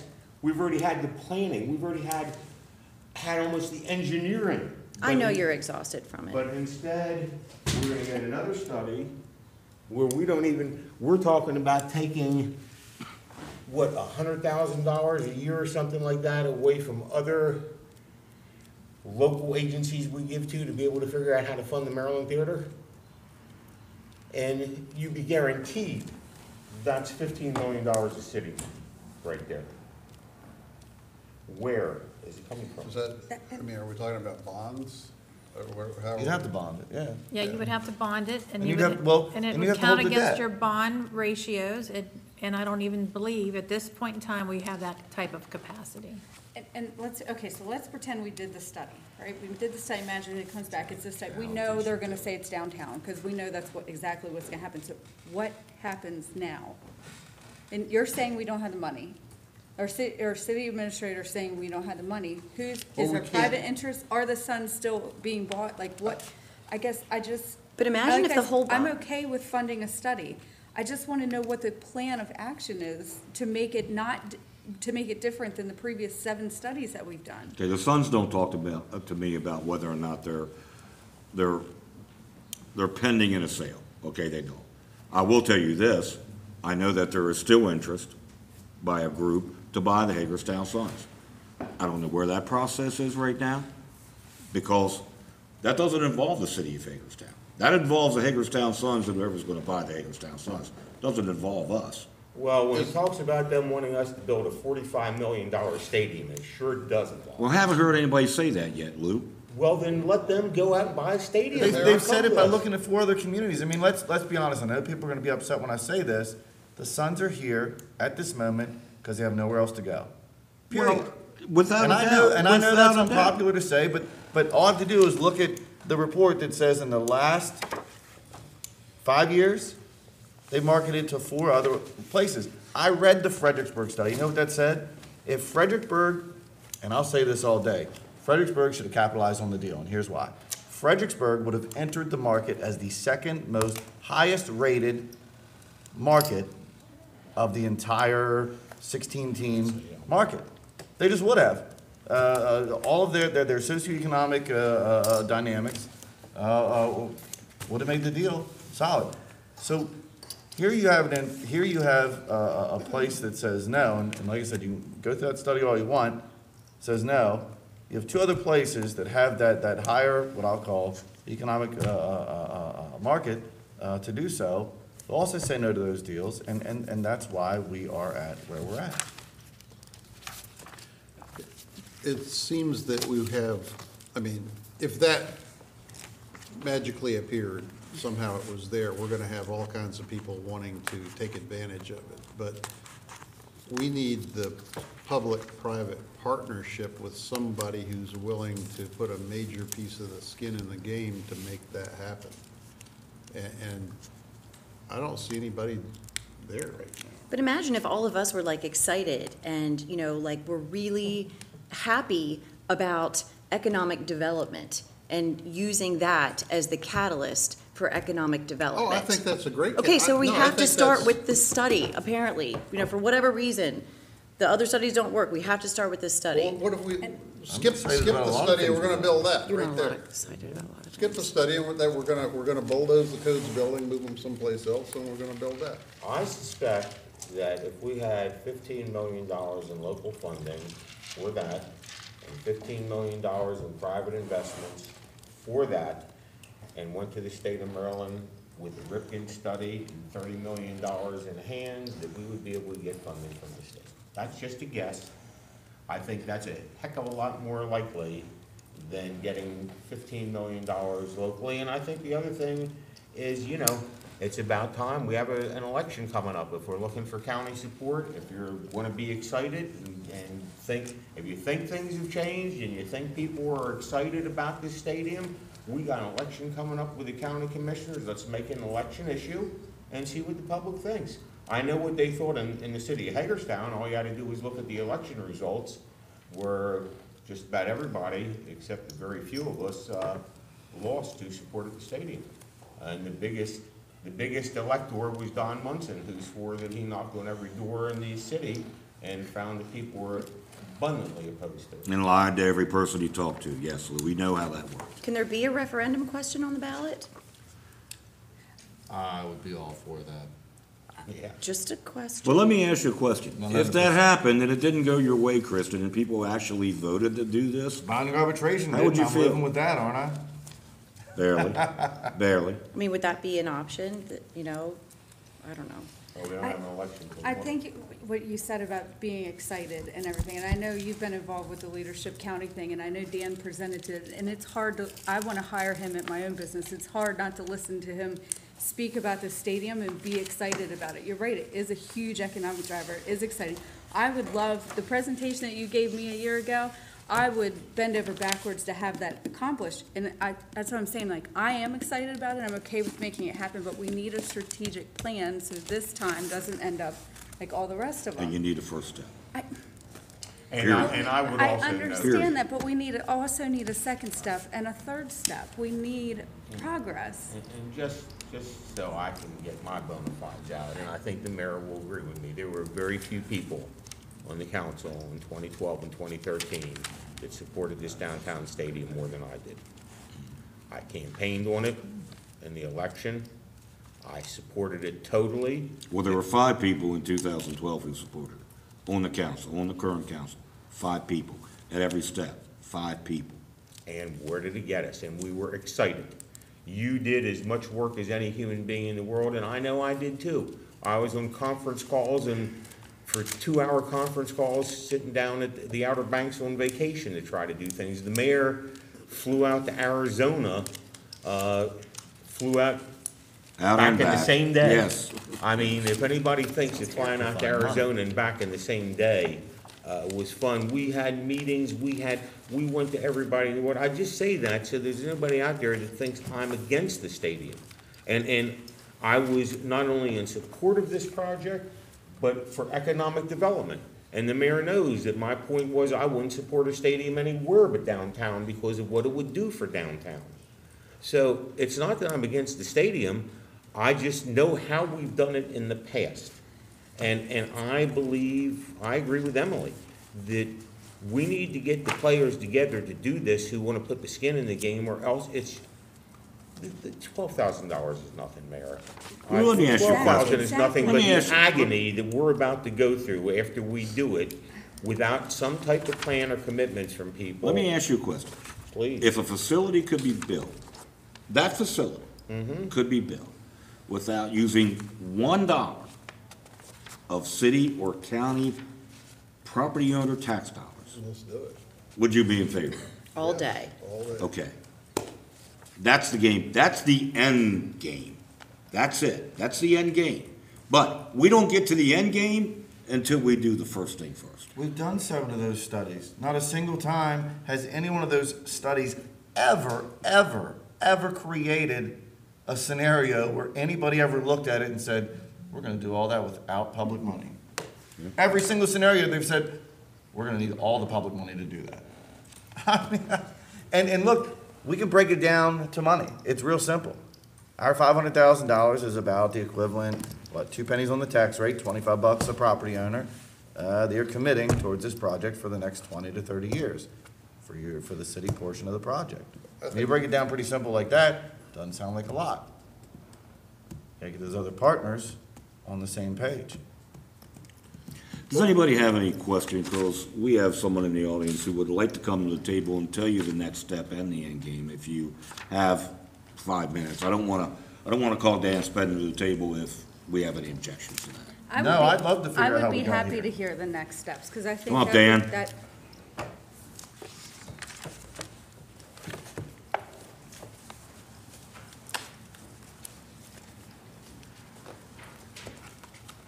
So, we need a new owner. We need a new owner to build a ballpark with. And everybody's kicking the tires, but no one's buying the sun. So the league and everyone else who I could get advice from says you need to make some subtle indication that you're gonna build a ballpark, or you're willing to build a ballpark, or you're willing to work with an ownership group to do that. So last June, I went to the Maryland Stadium Authority and I said, how do I get to that point? They said, this is our process. This is what you should do. When you engage with us, you get a lot of clout down in Annapolis. You get a lot of things. Don't bring us in a third step. Don't bring us in a fifth step. Start with us. So they gave me the project initiation process, and they wanted a study.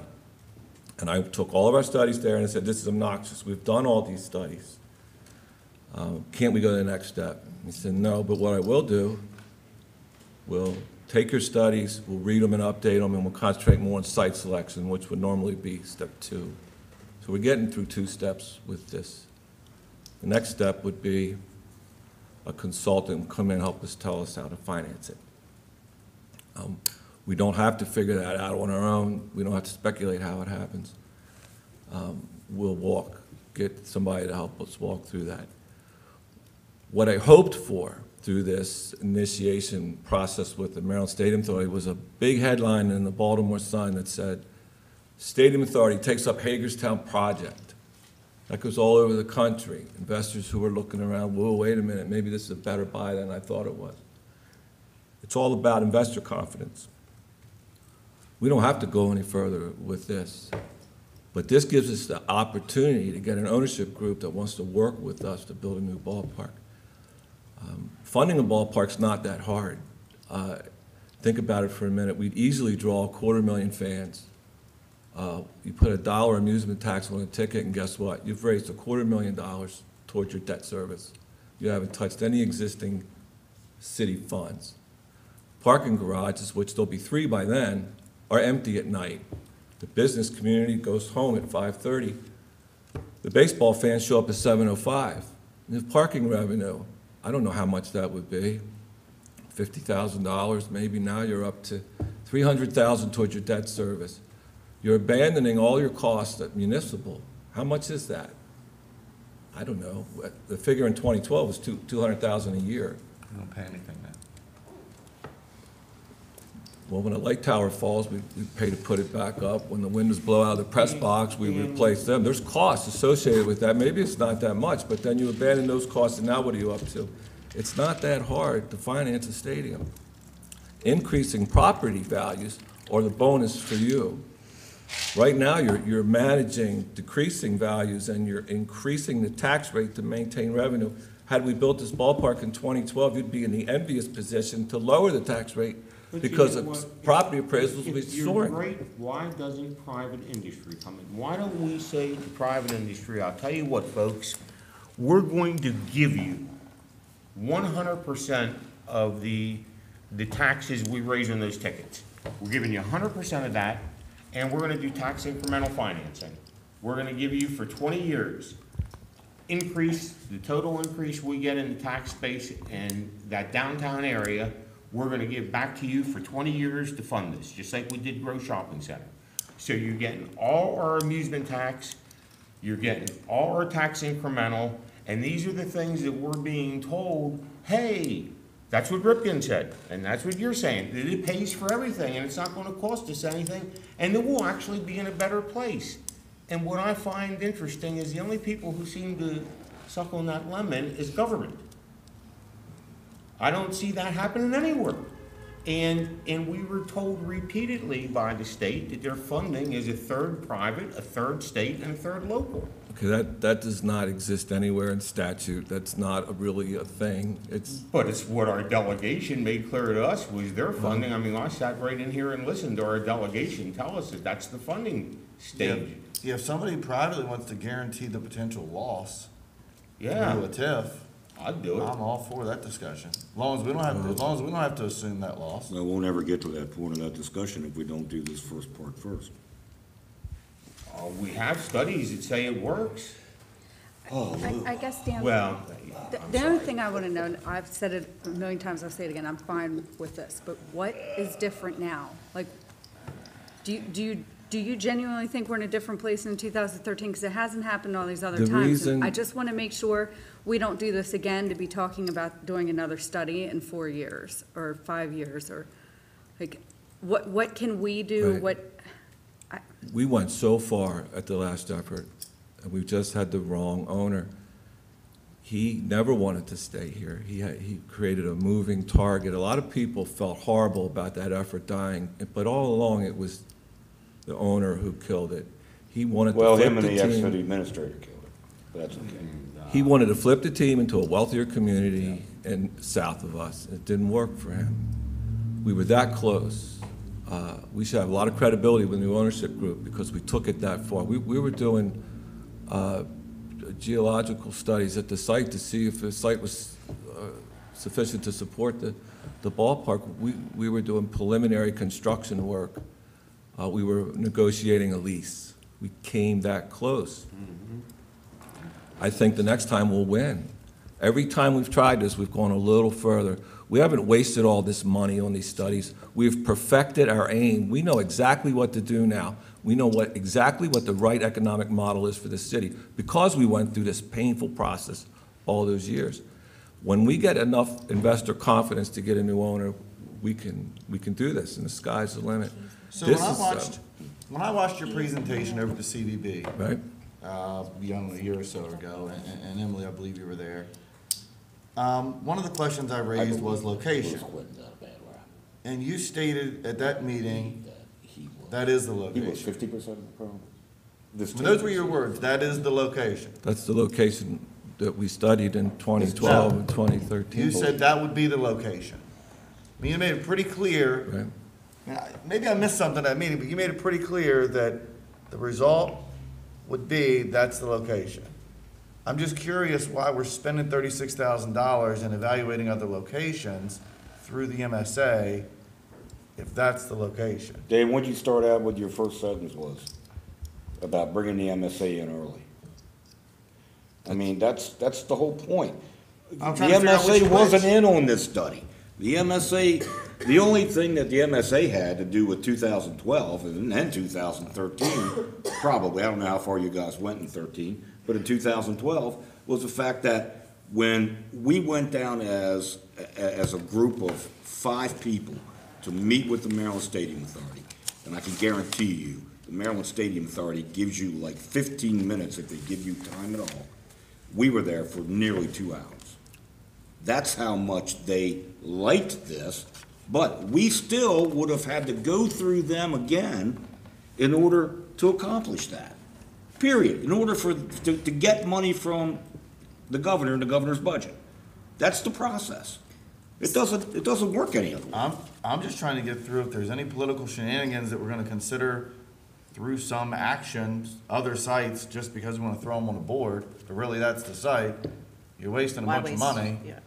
What We're not what wasting any money. What you guys plan on spending. What if we decide the northwest quadrant needs more help? What if we decide there's an area that it works better That's for why I'm us? asking. Then that's the decision What are these we'll 3 make. sites? Who's decided on them? I mean, we've got a contract from October. I mean, heck, this body hasn't even been aware of this stuff until the letter that went out in March. Right. That we got a number now, and we've got an entity identified, and an MOU coming, and this is literally the second discussion we've had at this table. so who does decide the sites? I mean, or, There's a public engagement process that the study would engage in, and we get to decide what the sites are. but the intention is to put it downtown. I mean, I know you said you I wouldn't wouldn't support support it it anyplace anywhere else, else. doesn't matter. And- The intention is to put it in the city.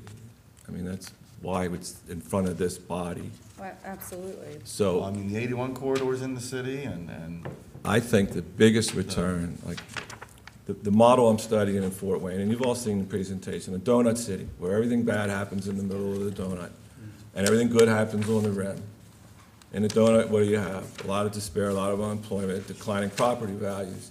You put the stadium in the middle of the donut, investors rushed in to be near it, to be around it, you closed a hole in the donut, Socially, what happens to the city? You have a major employer in the heart of the downtown, young and upwardly mobile people moving back into the city because all of a sudden, it's the place to be. This is what every other urban ballpark has done for the urban area to revitalize. It happened here. Stadiums don't make money. Everybody makes money off of them, and that's why they're publicly subsidized. Increasing revenues, investment, property values rising, that's how the city recoups its money. What the Ripken study is based on is increased property assessments and increased property tax revenue. What the study in Fort Wayne is based on is new construction and new investment. That's the reason to do this study, because when you take new investment and you take rising property values and throw them into the same mix, you're going to have an even clearer picture of what's going to happen. Conversation I had with Al Martin, who helped me work through all the math on this, $54 million in totally private investment. If that follows the stadium's construction, the tax revenue from that new development extinguishes the debt service. 54 million is your goal. It was 50 million in Fort Wayne, and they wound up with 100, and then it was 200, and then it was 300. And the process is going on 17 years. 2017, it opened in 09, and they had a new hotel almost instantly, and now they're building a second one. It hasn't lost its momentum. We're that close to doing something like that here. If not this project, then what? The urban improvement project, I love, and I'm a big supporter, and it's the right thing to do, and that's going to bring hundreds of new students downtown. And all this work in the Maryland Theater is going to bring maybe 10,000 new theater goers downtown. And this stadium will bring you almost 500,000 people. That's the biggest return on investment that we could dream for. And that is when our young people would move back into the city. It would be the place to be. It's a vibe. It's the attitude we're trying to create, a positivity that we don't have. I wish we would just say that we're looking at this location. I mean, if we're gonna talk about it to this degree, like that's the place. Well, And then- It's the and then preferred and then- location, no and then doubt. pretend that It's the always MSA been is the going to- preferred is going location. to objectively, unbiasedly, look at these other places. Let's just tell the public, let's just be honest with the public, that isn't what's gonna happen. We're looking at this site. Well, I think we should only look at the downtown site myself, and having gone through this before, I will say what I said before, which is I did not support this for any other reason other than downtown economic development. And if we're gonna look at other sites, then I don't know why you wouldn't look in the county. And I don't know why, but.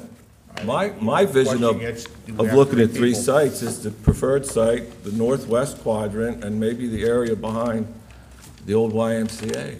That would be my vision, city center parking lot. I don't want to move it from the city's core because the biggest return on investment and the greatest need is served there. So that's my vision of what three sites would be. Now that the cultural trail has encroached on that site and the car wash has been, revitalized, we might say, well, this area is not as blighted as it used to be. Let's look for a different site. So this site would not require removing those improvements? Yeah. No. They Car would, wash would stay? think Utah Street in Baltimore. Think the cultural trail as a function, as So an amenity in the stadium. Would this site require removal of the cultural trail? They just said no. I'm asking, I hear yes, I hear Yeah, no. that's the culture. My direction to the architect would be incorporate this trail into your design. That's it. It's on the footprint of the cultural trail, it's on the footprint of the. I don't, can you explain that? The stadium's on the county property, car wash property, the Right. cultural trail, the Herald Mill parking lot, and some others. So it would not require the removal of the cultural trail in this location? I think you have to relocate. You'd have to relocate the cultural trail. In the same location, just not in the footprint it's in right now. Simple question. Right. Yeah. So is the answer yes, we have to move it, or? Yeah, you gotta move it. Yeah. It'd have to move. So, picture like Frederick and Salisbury stadiums are going through this renovation now. Everyone wants a 360 concourse. All right, the trail could actually serve as that. In Fort Wayne, Indiana, the stadium is open 365 days a year, and the stadium concourse is part of a downtown walking trail. It's a great example for us to follow. So the two would complement each other in that area. And those are the things that are different from 2012 to Right. now. So the time, in my opinion, is now. And if this study has to be done in order to, you know, like you said, for step one and then step two, the time is now, honestly. If you sign the MOU. How you should do it. If you sign What the is you guys? MOU. You're a guy too. I'm You're not one of gonna the spend guys. $12,000 on another study. If you sign the MOU and agree to do the study, the next step the Stadium Authority engages in is to notify We can't do the that. Senate and the House Budget Committees that the state is engaging in a new project. Now, the legislative session just ended, which means our project would be one of the first things to appear before those committees in preparation for the 2018 session. The timing is impeccable. That's the kind of clout the Stadium Authority's participation brings us. Right, I do know that Valerie and Michelle have identified where we can use $12,000 from in this current budget. Yes. So the question is, it's getting later than I anticipated, and anybody did probably. We also have to waive the competitive bidding requirement. We would have to do that, That would correct? have to be part of your motion that you approve. So, Austin, yes or no? Help fund it?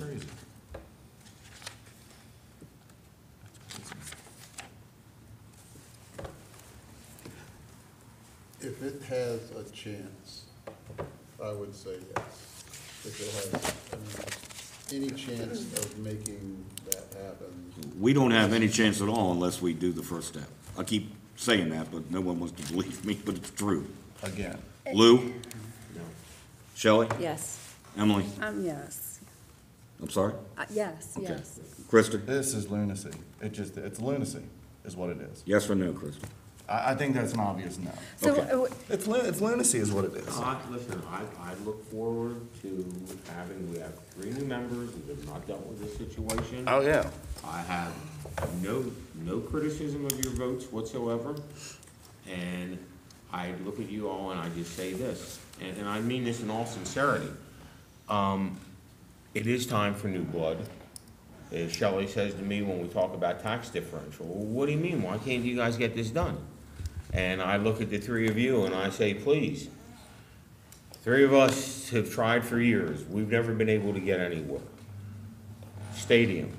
I vote against this $12,000, not in criticism of you 3, but in the fact that, please, let's have some new blood look at it, because I'm beyond looking at it again. And again, emphasize that we put in so many hours. I would love to see this done. I would love to see you right, Mayor. And I look forward to the 3 of you dealing with this. I'm more than happy to help do whatever we can do to get it done. I've just been down this road. I don't think anybody, I'm proud of you, Mayor, because you were down the road too. This is one of the most frustrating endeavors I have ever had as a city elected official. And this staff and this city, and no project in the history of this town has staff and the city government put in more time, effort, and money than And they put energy. in to achieve that. And my fears are we're heading down the exact same road. No, I'm hoping for a different I'm hoping that outcome, you all Lou. make it different. I understand, and I I feel the appreciate the same fact. way, but I No, I hear look forward him to you and guys doing it. I I'm, hope. again, not criticizing you, I just can't do it Get- myself. It would be nice to very quickly come up with a strategic plan, because we know what the outcome of the study is gonna be. So it'd be nice to get the county at the same table and start what the next steps are And gonna see, I look don't like, know what the- instead of waiting. But it's the truth, though, I don't know what the outcome's because gonna be. I don't Because I wanna be wanna sitting hear here from having this MSA conversation 5 years from and, now. and hear about the opportunity to maybe look at it differently in the funding methods and things like that. I I don't have agree with that. I mean, I know what we looked at in 12. I know that, but I don't, other than that, I don't know. I want someone to be able to tell me a different way to do it. I truly do. But, because I know my way. I know how we could fund, $25 million and not spend $1 of property taxpayer dollars. But that means we'd have to actually hold people's feet to the fire legislation that was passed in 2000. The mayor is absolutely right. For those who don't know, our great delegation passed legislation that was meant for one thing and only one thing, funding of a stadium, and then they passed legislation and made sure that the hotel motel tax did everything except be allowed to use for funding of a stadium. Until certain benchmarks were met. Yeah, I mean, seriously. And we actually have, That's where the money from added, hotel motel was we have supposed to actually go. added one element to those requirements by having a reuse of the former facility. So, What I would love to do is to set up some peer-to-peer communication with this body and Columbia, South Carolina, and Fort Wayne, Indiana, and have some peer-to-peer conversation with them and talk to their economic development people and their finance people. And now that that stadium is, 8 years old, look at the impact it's had on the city. And I know it's painful, and every community that ever built a ballpark fought over it, but no one ever regretted it. It's always just been Aberdeen a hasn't good regretted it? thing. I've never heard Aberdeen government saying much good about their stadium. Have you been to Aberdeen since the I'm talking stadium about- was built? It's I'm talking amazing about- what happened to I'm that talking about the town. government in Aberdeen.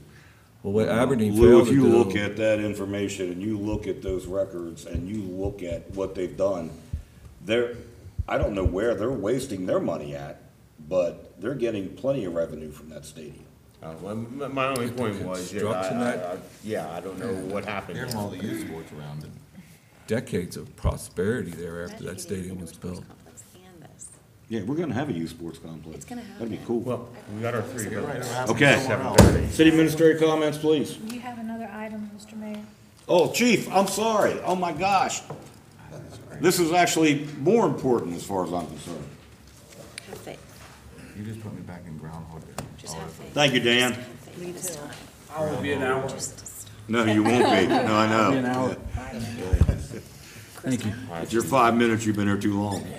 Let it be different. Please, this next time, can I get an adult chair, please? Thank you. Yeah, I don't know where we got one. Please. Yeah. Good evening, everybody. Donna's got a handout, guys. I'll wait till you have them.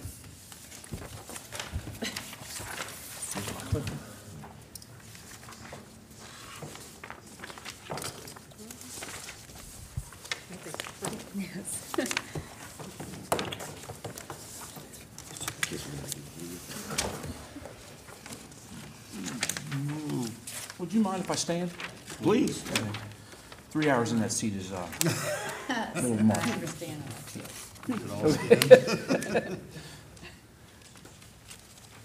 You ready? Okay. As you've noticed, and those of you who visited HPD, we're very progressive. You got to continually scour the environment, technology, community involvement, and other different areas. Unless you're moving forward, you're moving backwards. So one of the 6 pillars of 21st century policing is technology. Very, very important. So we're looking at technology to help us make our community safer and more resilient. The new app that we're presenting to you, that we're going to be rolling out at the end of the month, is the See Something, Send Something app. We're going to be the only agency in the state of Maryland that will have it. We're going to launch it ourselves. We scoured it, we found it, and we're going to be training all of our personnel from the 25th to 27th of April. What it is real simple. It's an app that empowers everyday citizens, our community, to get involved in the safety of our city. Citizens can use their smartphones. Who doesn't have a smartphone in this society? If you have shoes, you have a smartphone for the most part. To provide information and tips to us, local law enforcement. The information can be sent anonymously through a text application every day. Information can be sent not only via text, but it can be sent via photo and or video from their smartphone. It automatically connects. Let me just say something. It is not a substitute for 911. When you need the police, you call 911, the police will come when we need you, okay, when people need us. This is an informational only gathering, but it helps us protect our community. How it works, it's really simple. It allows us, law enforcement, to geofence notifications to our citizens. We can set an area around a specific area of the city, should we want to, that we want to push out information that people have the app. We have it set up now is that we have, pretty much the Circle City, the Circle centered, in that. When a citizen enters the area, they can receive notifications from us on our smartphones. So if you leave the area, you're not going to get, if you're outside the geofence. But if you come back in and we want to push out information to you, and I'll tell you in a second in the next slide, we can do that very simply. Now, should a citizen see something as a result of the alert or part of a proactive citizen empowerment, they can send seamless documentation to us in law enforcement. All of our managers, supervisors, managers, and everybody in the agency that is a supervisory capacity will have it on their smartphones. Every HPD manager has an iPhone. How often does law enforcement get notified of the tips? Tips and information received via this app notification will come through either a text and or an email on our smartphones. Keywords such as gun or missing person, narcotics, can be received through these tips and will be notified more aggressively if they're specific, like when it says gun or any type of violence or anything of terrorism of that nature. And those emails and those texts will not stop coming until we've responded to those issues. Notifications aren't limited to missing persons, people with Alzheimer's, crime trends in specific areas, safety alerts, law enforcement tips on preventing crime, terrorism information, active assailant information. That's what kind of information that we'll have. The ability to anonymously report suspicious and behavior that people may seem odd is the difference in keeping someone safe. Sometimes people are apathetic and they don't want to push out information. They don't want to contact us. But the ability to have it on your smartphone, you can do it very simply. And sharing that behavior with us can help us make our community safe. A lot of tragedies have been prevented if better, more timely information was known to law enforcement or to those that can intervene in those issues. Empowering our citizens to take an active role in our community and the safety of our community will help us be safer, make us stronger, and make us more resilient. That's why it's important. The app itself is really simple. It's free. It doesn't cost anybody any money. You can go right to the App Store on your iPhone platform or your Android platform. You can download it. It's really simple, and that's it. It's a great opportunity for us someone to take a picture, a video, share information to us very quickly. And what's really important, what's unique is that this is how most people and millennials communicate. They're not communicating with emails. They're not communicating with telephones. They'll communicate with texts and they'll communicate with apps. That's important. People do that, especially young folks, and even us older folks now. So it's really important that we recognize how our society's changing and how we're kind of melding back into that. That's why we're always scouring for different technologies. This is a real simple app. Simple is good for us because we want to be able to receive information from people. There you go. You already got it just that quickly. Yes. So it's just that quick. So the CEO of the app is actually coming up the 25th through 27th. He's going to be working with us personally in our building, training our members, all of our officials and members in the police department. We're going to do a press release and we're going to do a press conference. We're going to get out and tell the public, on camera, how they can do the app, how they can do it, how they can attach it to their iPhone or their Android device, and how it's going to help our city. So it's a real simple process. It's very, very important for us, to be able to push out different information. Sometimes people just do not want to get involved.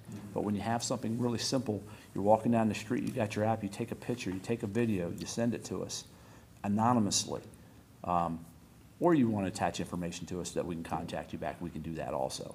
But it's a positive step forward for us. So. And you said we're the second in the state? Is that what you said? Only first.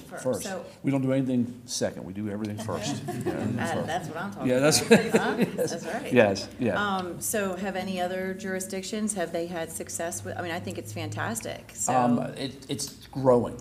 Okay. You'll probably see, once we start launching it, you'll see other agencies do it. Okay. I think it's important for us to use the technology to make our community safer. I do too. I think it's great. And it's just an idea that You know, we get tips all the time. You know, we have PD info. You can go on the email and you can email us those things. But most people aren't using emails. You know, they're just not using them. They're not picking up. Takes too long. It takes too long. Nobody's getting on a PC, or they're not getting on their, you know, or their smartphone.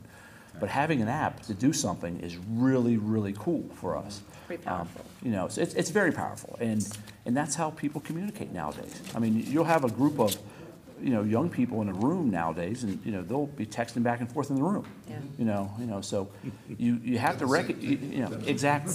It's So, kinda exactly. crappy So, at the for same us, you time. gotta recognize how people communicate, and when you recognize how people communicate now, it makes us move forward. So, we're always trying to push forward with something new. And this is something new, and it's inexpensive. It costs us, you know, less than $1,000, you know, for us, you know.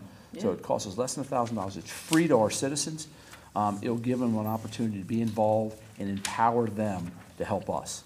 You know, once we enjoy So what you're people- saying is that when I'm on my laptop at 11:15 at night and someone on what's really going on in Hagerstown Yeah. hits Facebook, did someone hear shots fired at the corner, blah, blah, blah. Yeah. Instead of doing that, they could actually maybe report it. Yes. Yes, wouldn't Yes. that be novel? Yes, I mean, if you're walking down the street, you see something, say you see somebody having an overdose, say you see something, or something odd, something unusual, doesn't matter what it is. You can take a picture, you can take a video, you can send it to us. So we have prima facie information to work from, you know, right then. So, and it's quick. I mean, you know, it's an opportunity for us just to move us forward. You know, I'm a firm believer, everything that we do good, we should always look to be doing it better. You know, and once you get to the top of the mountain, you can never keep trying to keep going forward because you'll backslide, you know, and you'll get old, things will get stale. So we got to continue to always look for new things. We have a great police department. We have very innovative people in the police department. And this was born from the police department, you know, so this was born for us scouring and looking for ideas. And, you know, so we're always trying to do better. It's simple, it's effective, and it's economically feasible for us. So, Yeah, thank you. Okay. Perfect. Thank you, Chief. thank you very much. Thank you. You all have a blessed day. You too. All right, City Administrator, Nothing do this additional. again. Thank you. Lou? Briefly, if we brought Shelley and Austin on, I guess for the first 4 to 6 meetings, they must have thought, well, this is pretty easy, no, nothing hard around this job. And I would just say, get welcome to what I describe as February to May of every year. It will get much better once June comes around for the summer, but yeah, it's a nasty time of the year to be on the council. It's never easy this time of the year. Thank you. Austin? I think it's fun to be on the council. But if we can make a difference, Absolutely. you know, I'll give it a shot. But thanks for the opportunity to do it. Shelley? Are you mad now that you appointed me? Do you hate my guts now? So then you can sit across the table from me and point? Oh, I can I'm just tell. gonna start stacking them up, like a wall around you. Like, remember this one, remember this one? I am honored, and I understand that it's gonna get, you know, probably a little bumpy, you know? I didn't realize, you know, it's almost my bedtime, so, I love it. I echo Austin's sentiments. I'm having a really good time, and I'm really proud to be a part of the change, and hopefully we can create some change, so that's all. Happy Earth Day. Yes. Happy Kristen? Earth Day. I think that for all the bad that social media does, I think that the one good thing and the advantage that we are beginning to have by having our meetings televised, being able to explain things in real time to people, is 10 years ago when we talked about budget, everybody talked about our budget in a very political atmosphere. You know, percents and cents and, oh my goodness, you know, what's this raise gonna be and what's this adjustment gonna be? And now we're able to talk to people in real time, in real dollars and cents, about those services as they apply. I mean, 10 years ago, nobody would have sat down with an average homeowner and said, look, your average tax increase this year for 2 cents is gonna be about $40, or about $2 to $3 a month. We just didn't talk like that then, and I don't think people had those types of realistic conversations. Everybody sort of sat here as politicians and said, you know, how can we stop this from happening? Let's just freeze everything in its tracks. And so I think it's good that this group, by and large, isn't sort of frozen in that political posture, which makes the budget process, I think, a lot easier for staff. Appreciate that. Absolutely.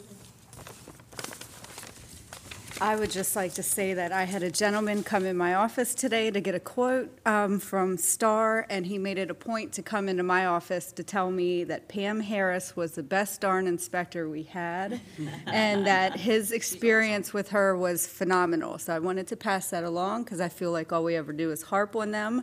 But yes, but he made it a point to come see me and tell me that she was awesome. So thank you for. All right.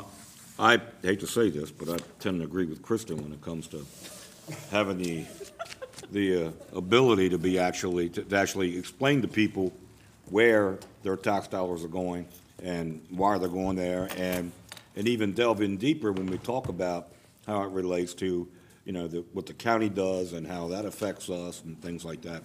I think it's important. People need to know the truth, and unfortunately, if you go back 10 years ago was all about mail call. So, now at least, and I enjoy engaging on social media and telling people, when they question about a tax increase or something like that, I can explain to them. Listen, and I've done it numerous times with individuals. And, okay, here's exactly what your increase is going to be. It's going to be like, per unit, $1.40. I mean, and then we're like, really? I thought it was going to be $200 a month, So it's important that we be able to share that. It's great that the chief came tonight and talked about see something, send something. I was having a conversation with a 15-year-old North High student in my office about school safety, and she said, what can be done? What can we do? And I said, listen, in the very near future, there's going to be a new app that's going to roll out. And you need to talk to your peers at North High and explain it to them. When I said, when I get it, you're going to get it. And explain it to them. And tell them to use it. Because that's how we keep people safe, is being ahead of the game. And face it, if you're in North High and you know something's going to happen, you know it. So you might as well go ahead and help somebody else out and make sure everybody's safe. So with that being said, it's been a long night. I appreciate everybody's time. Thank you very much, and we'll see you next Tuesday at 6 p.m. right here.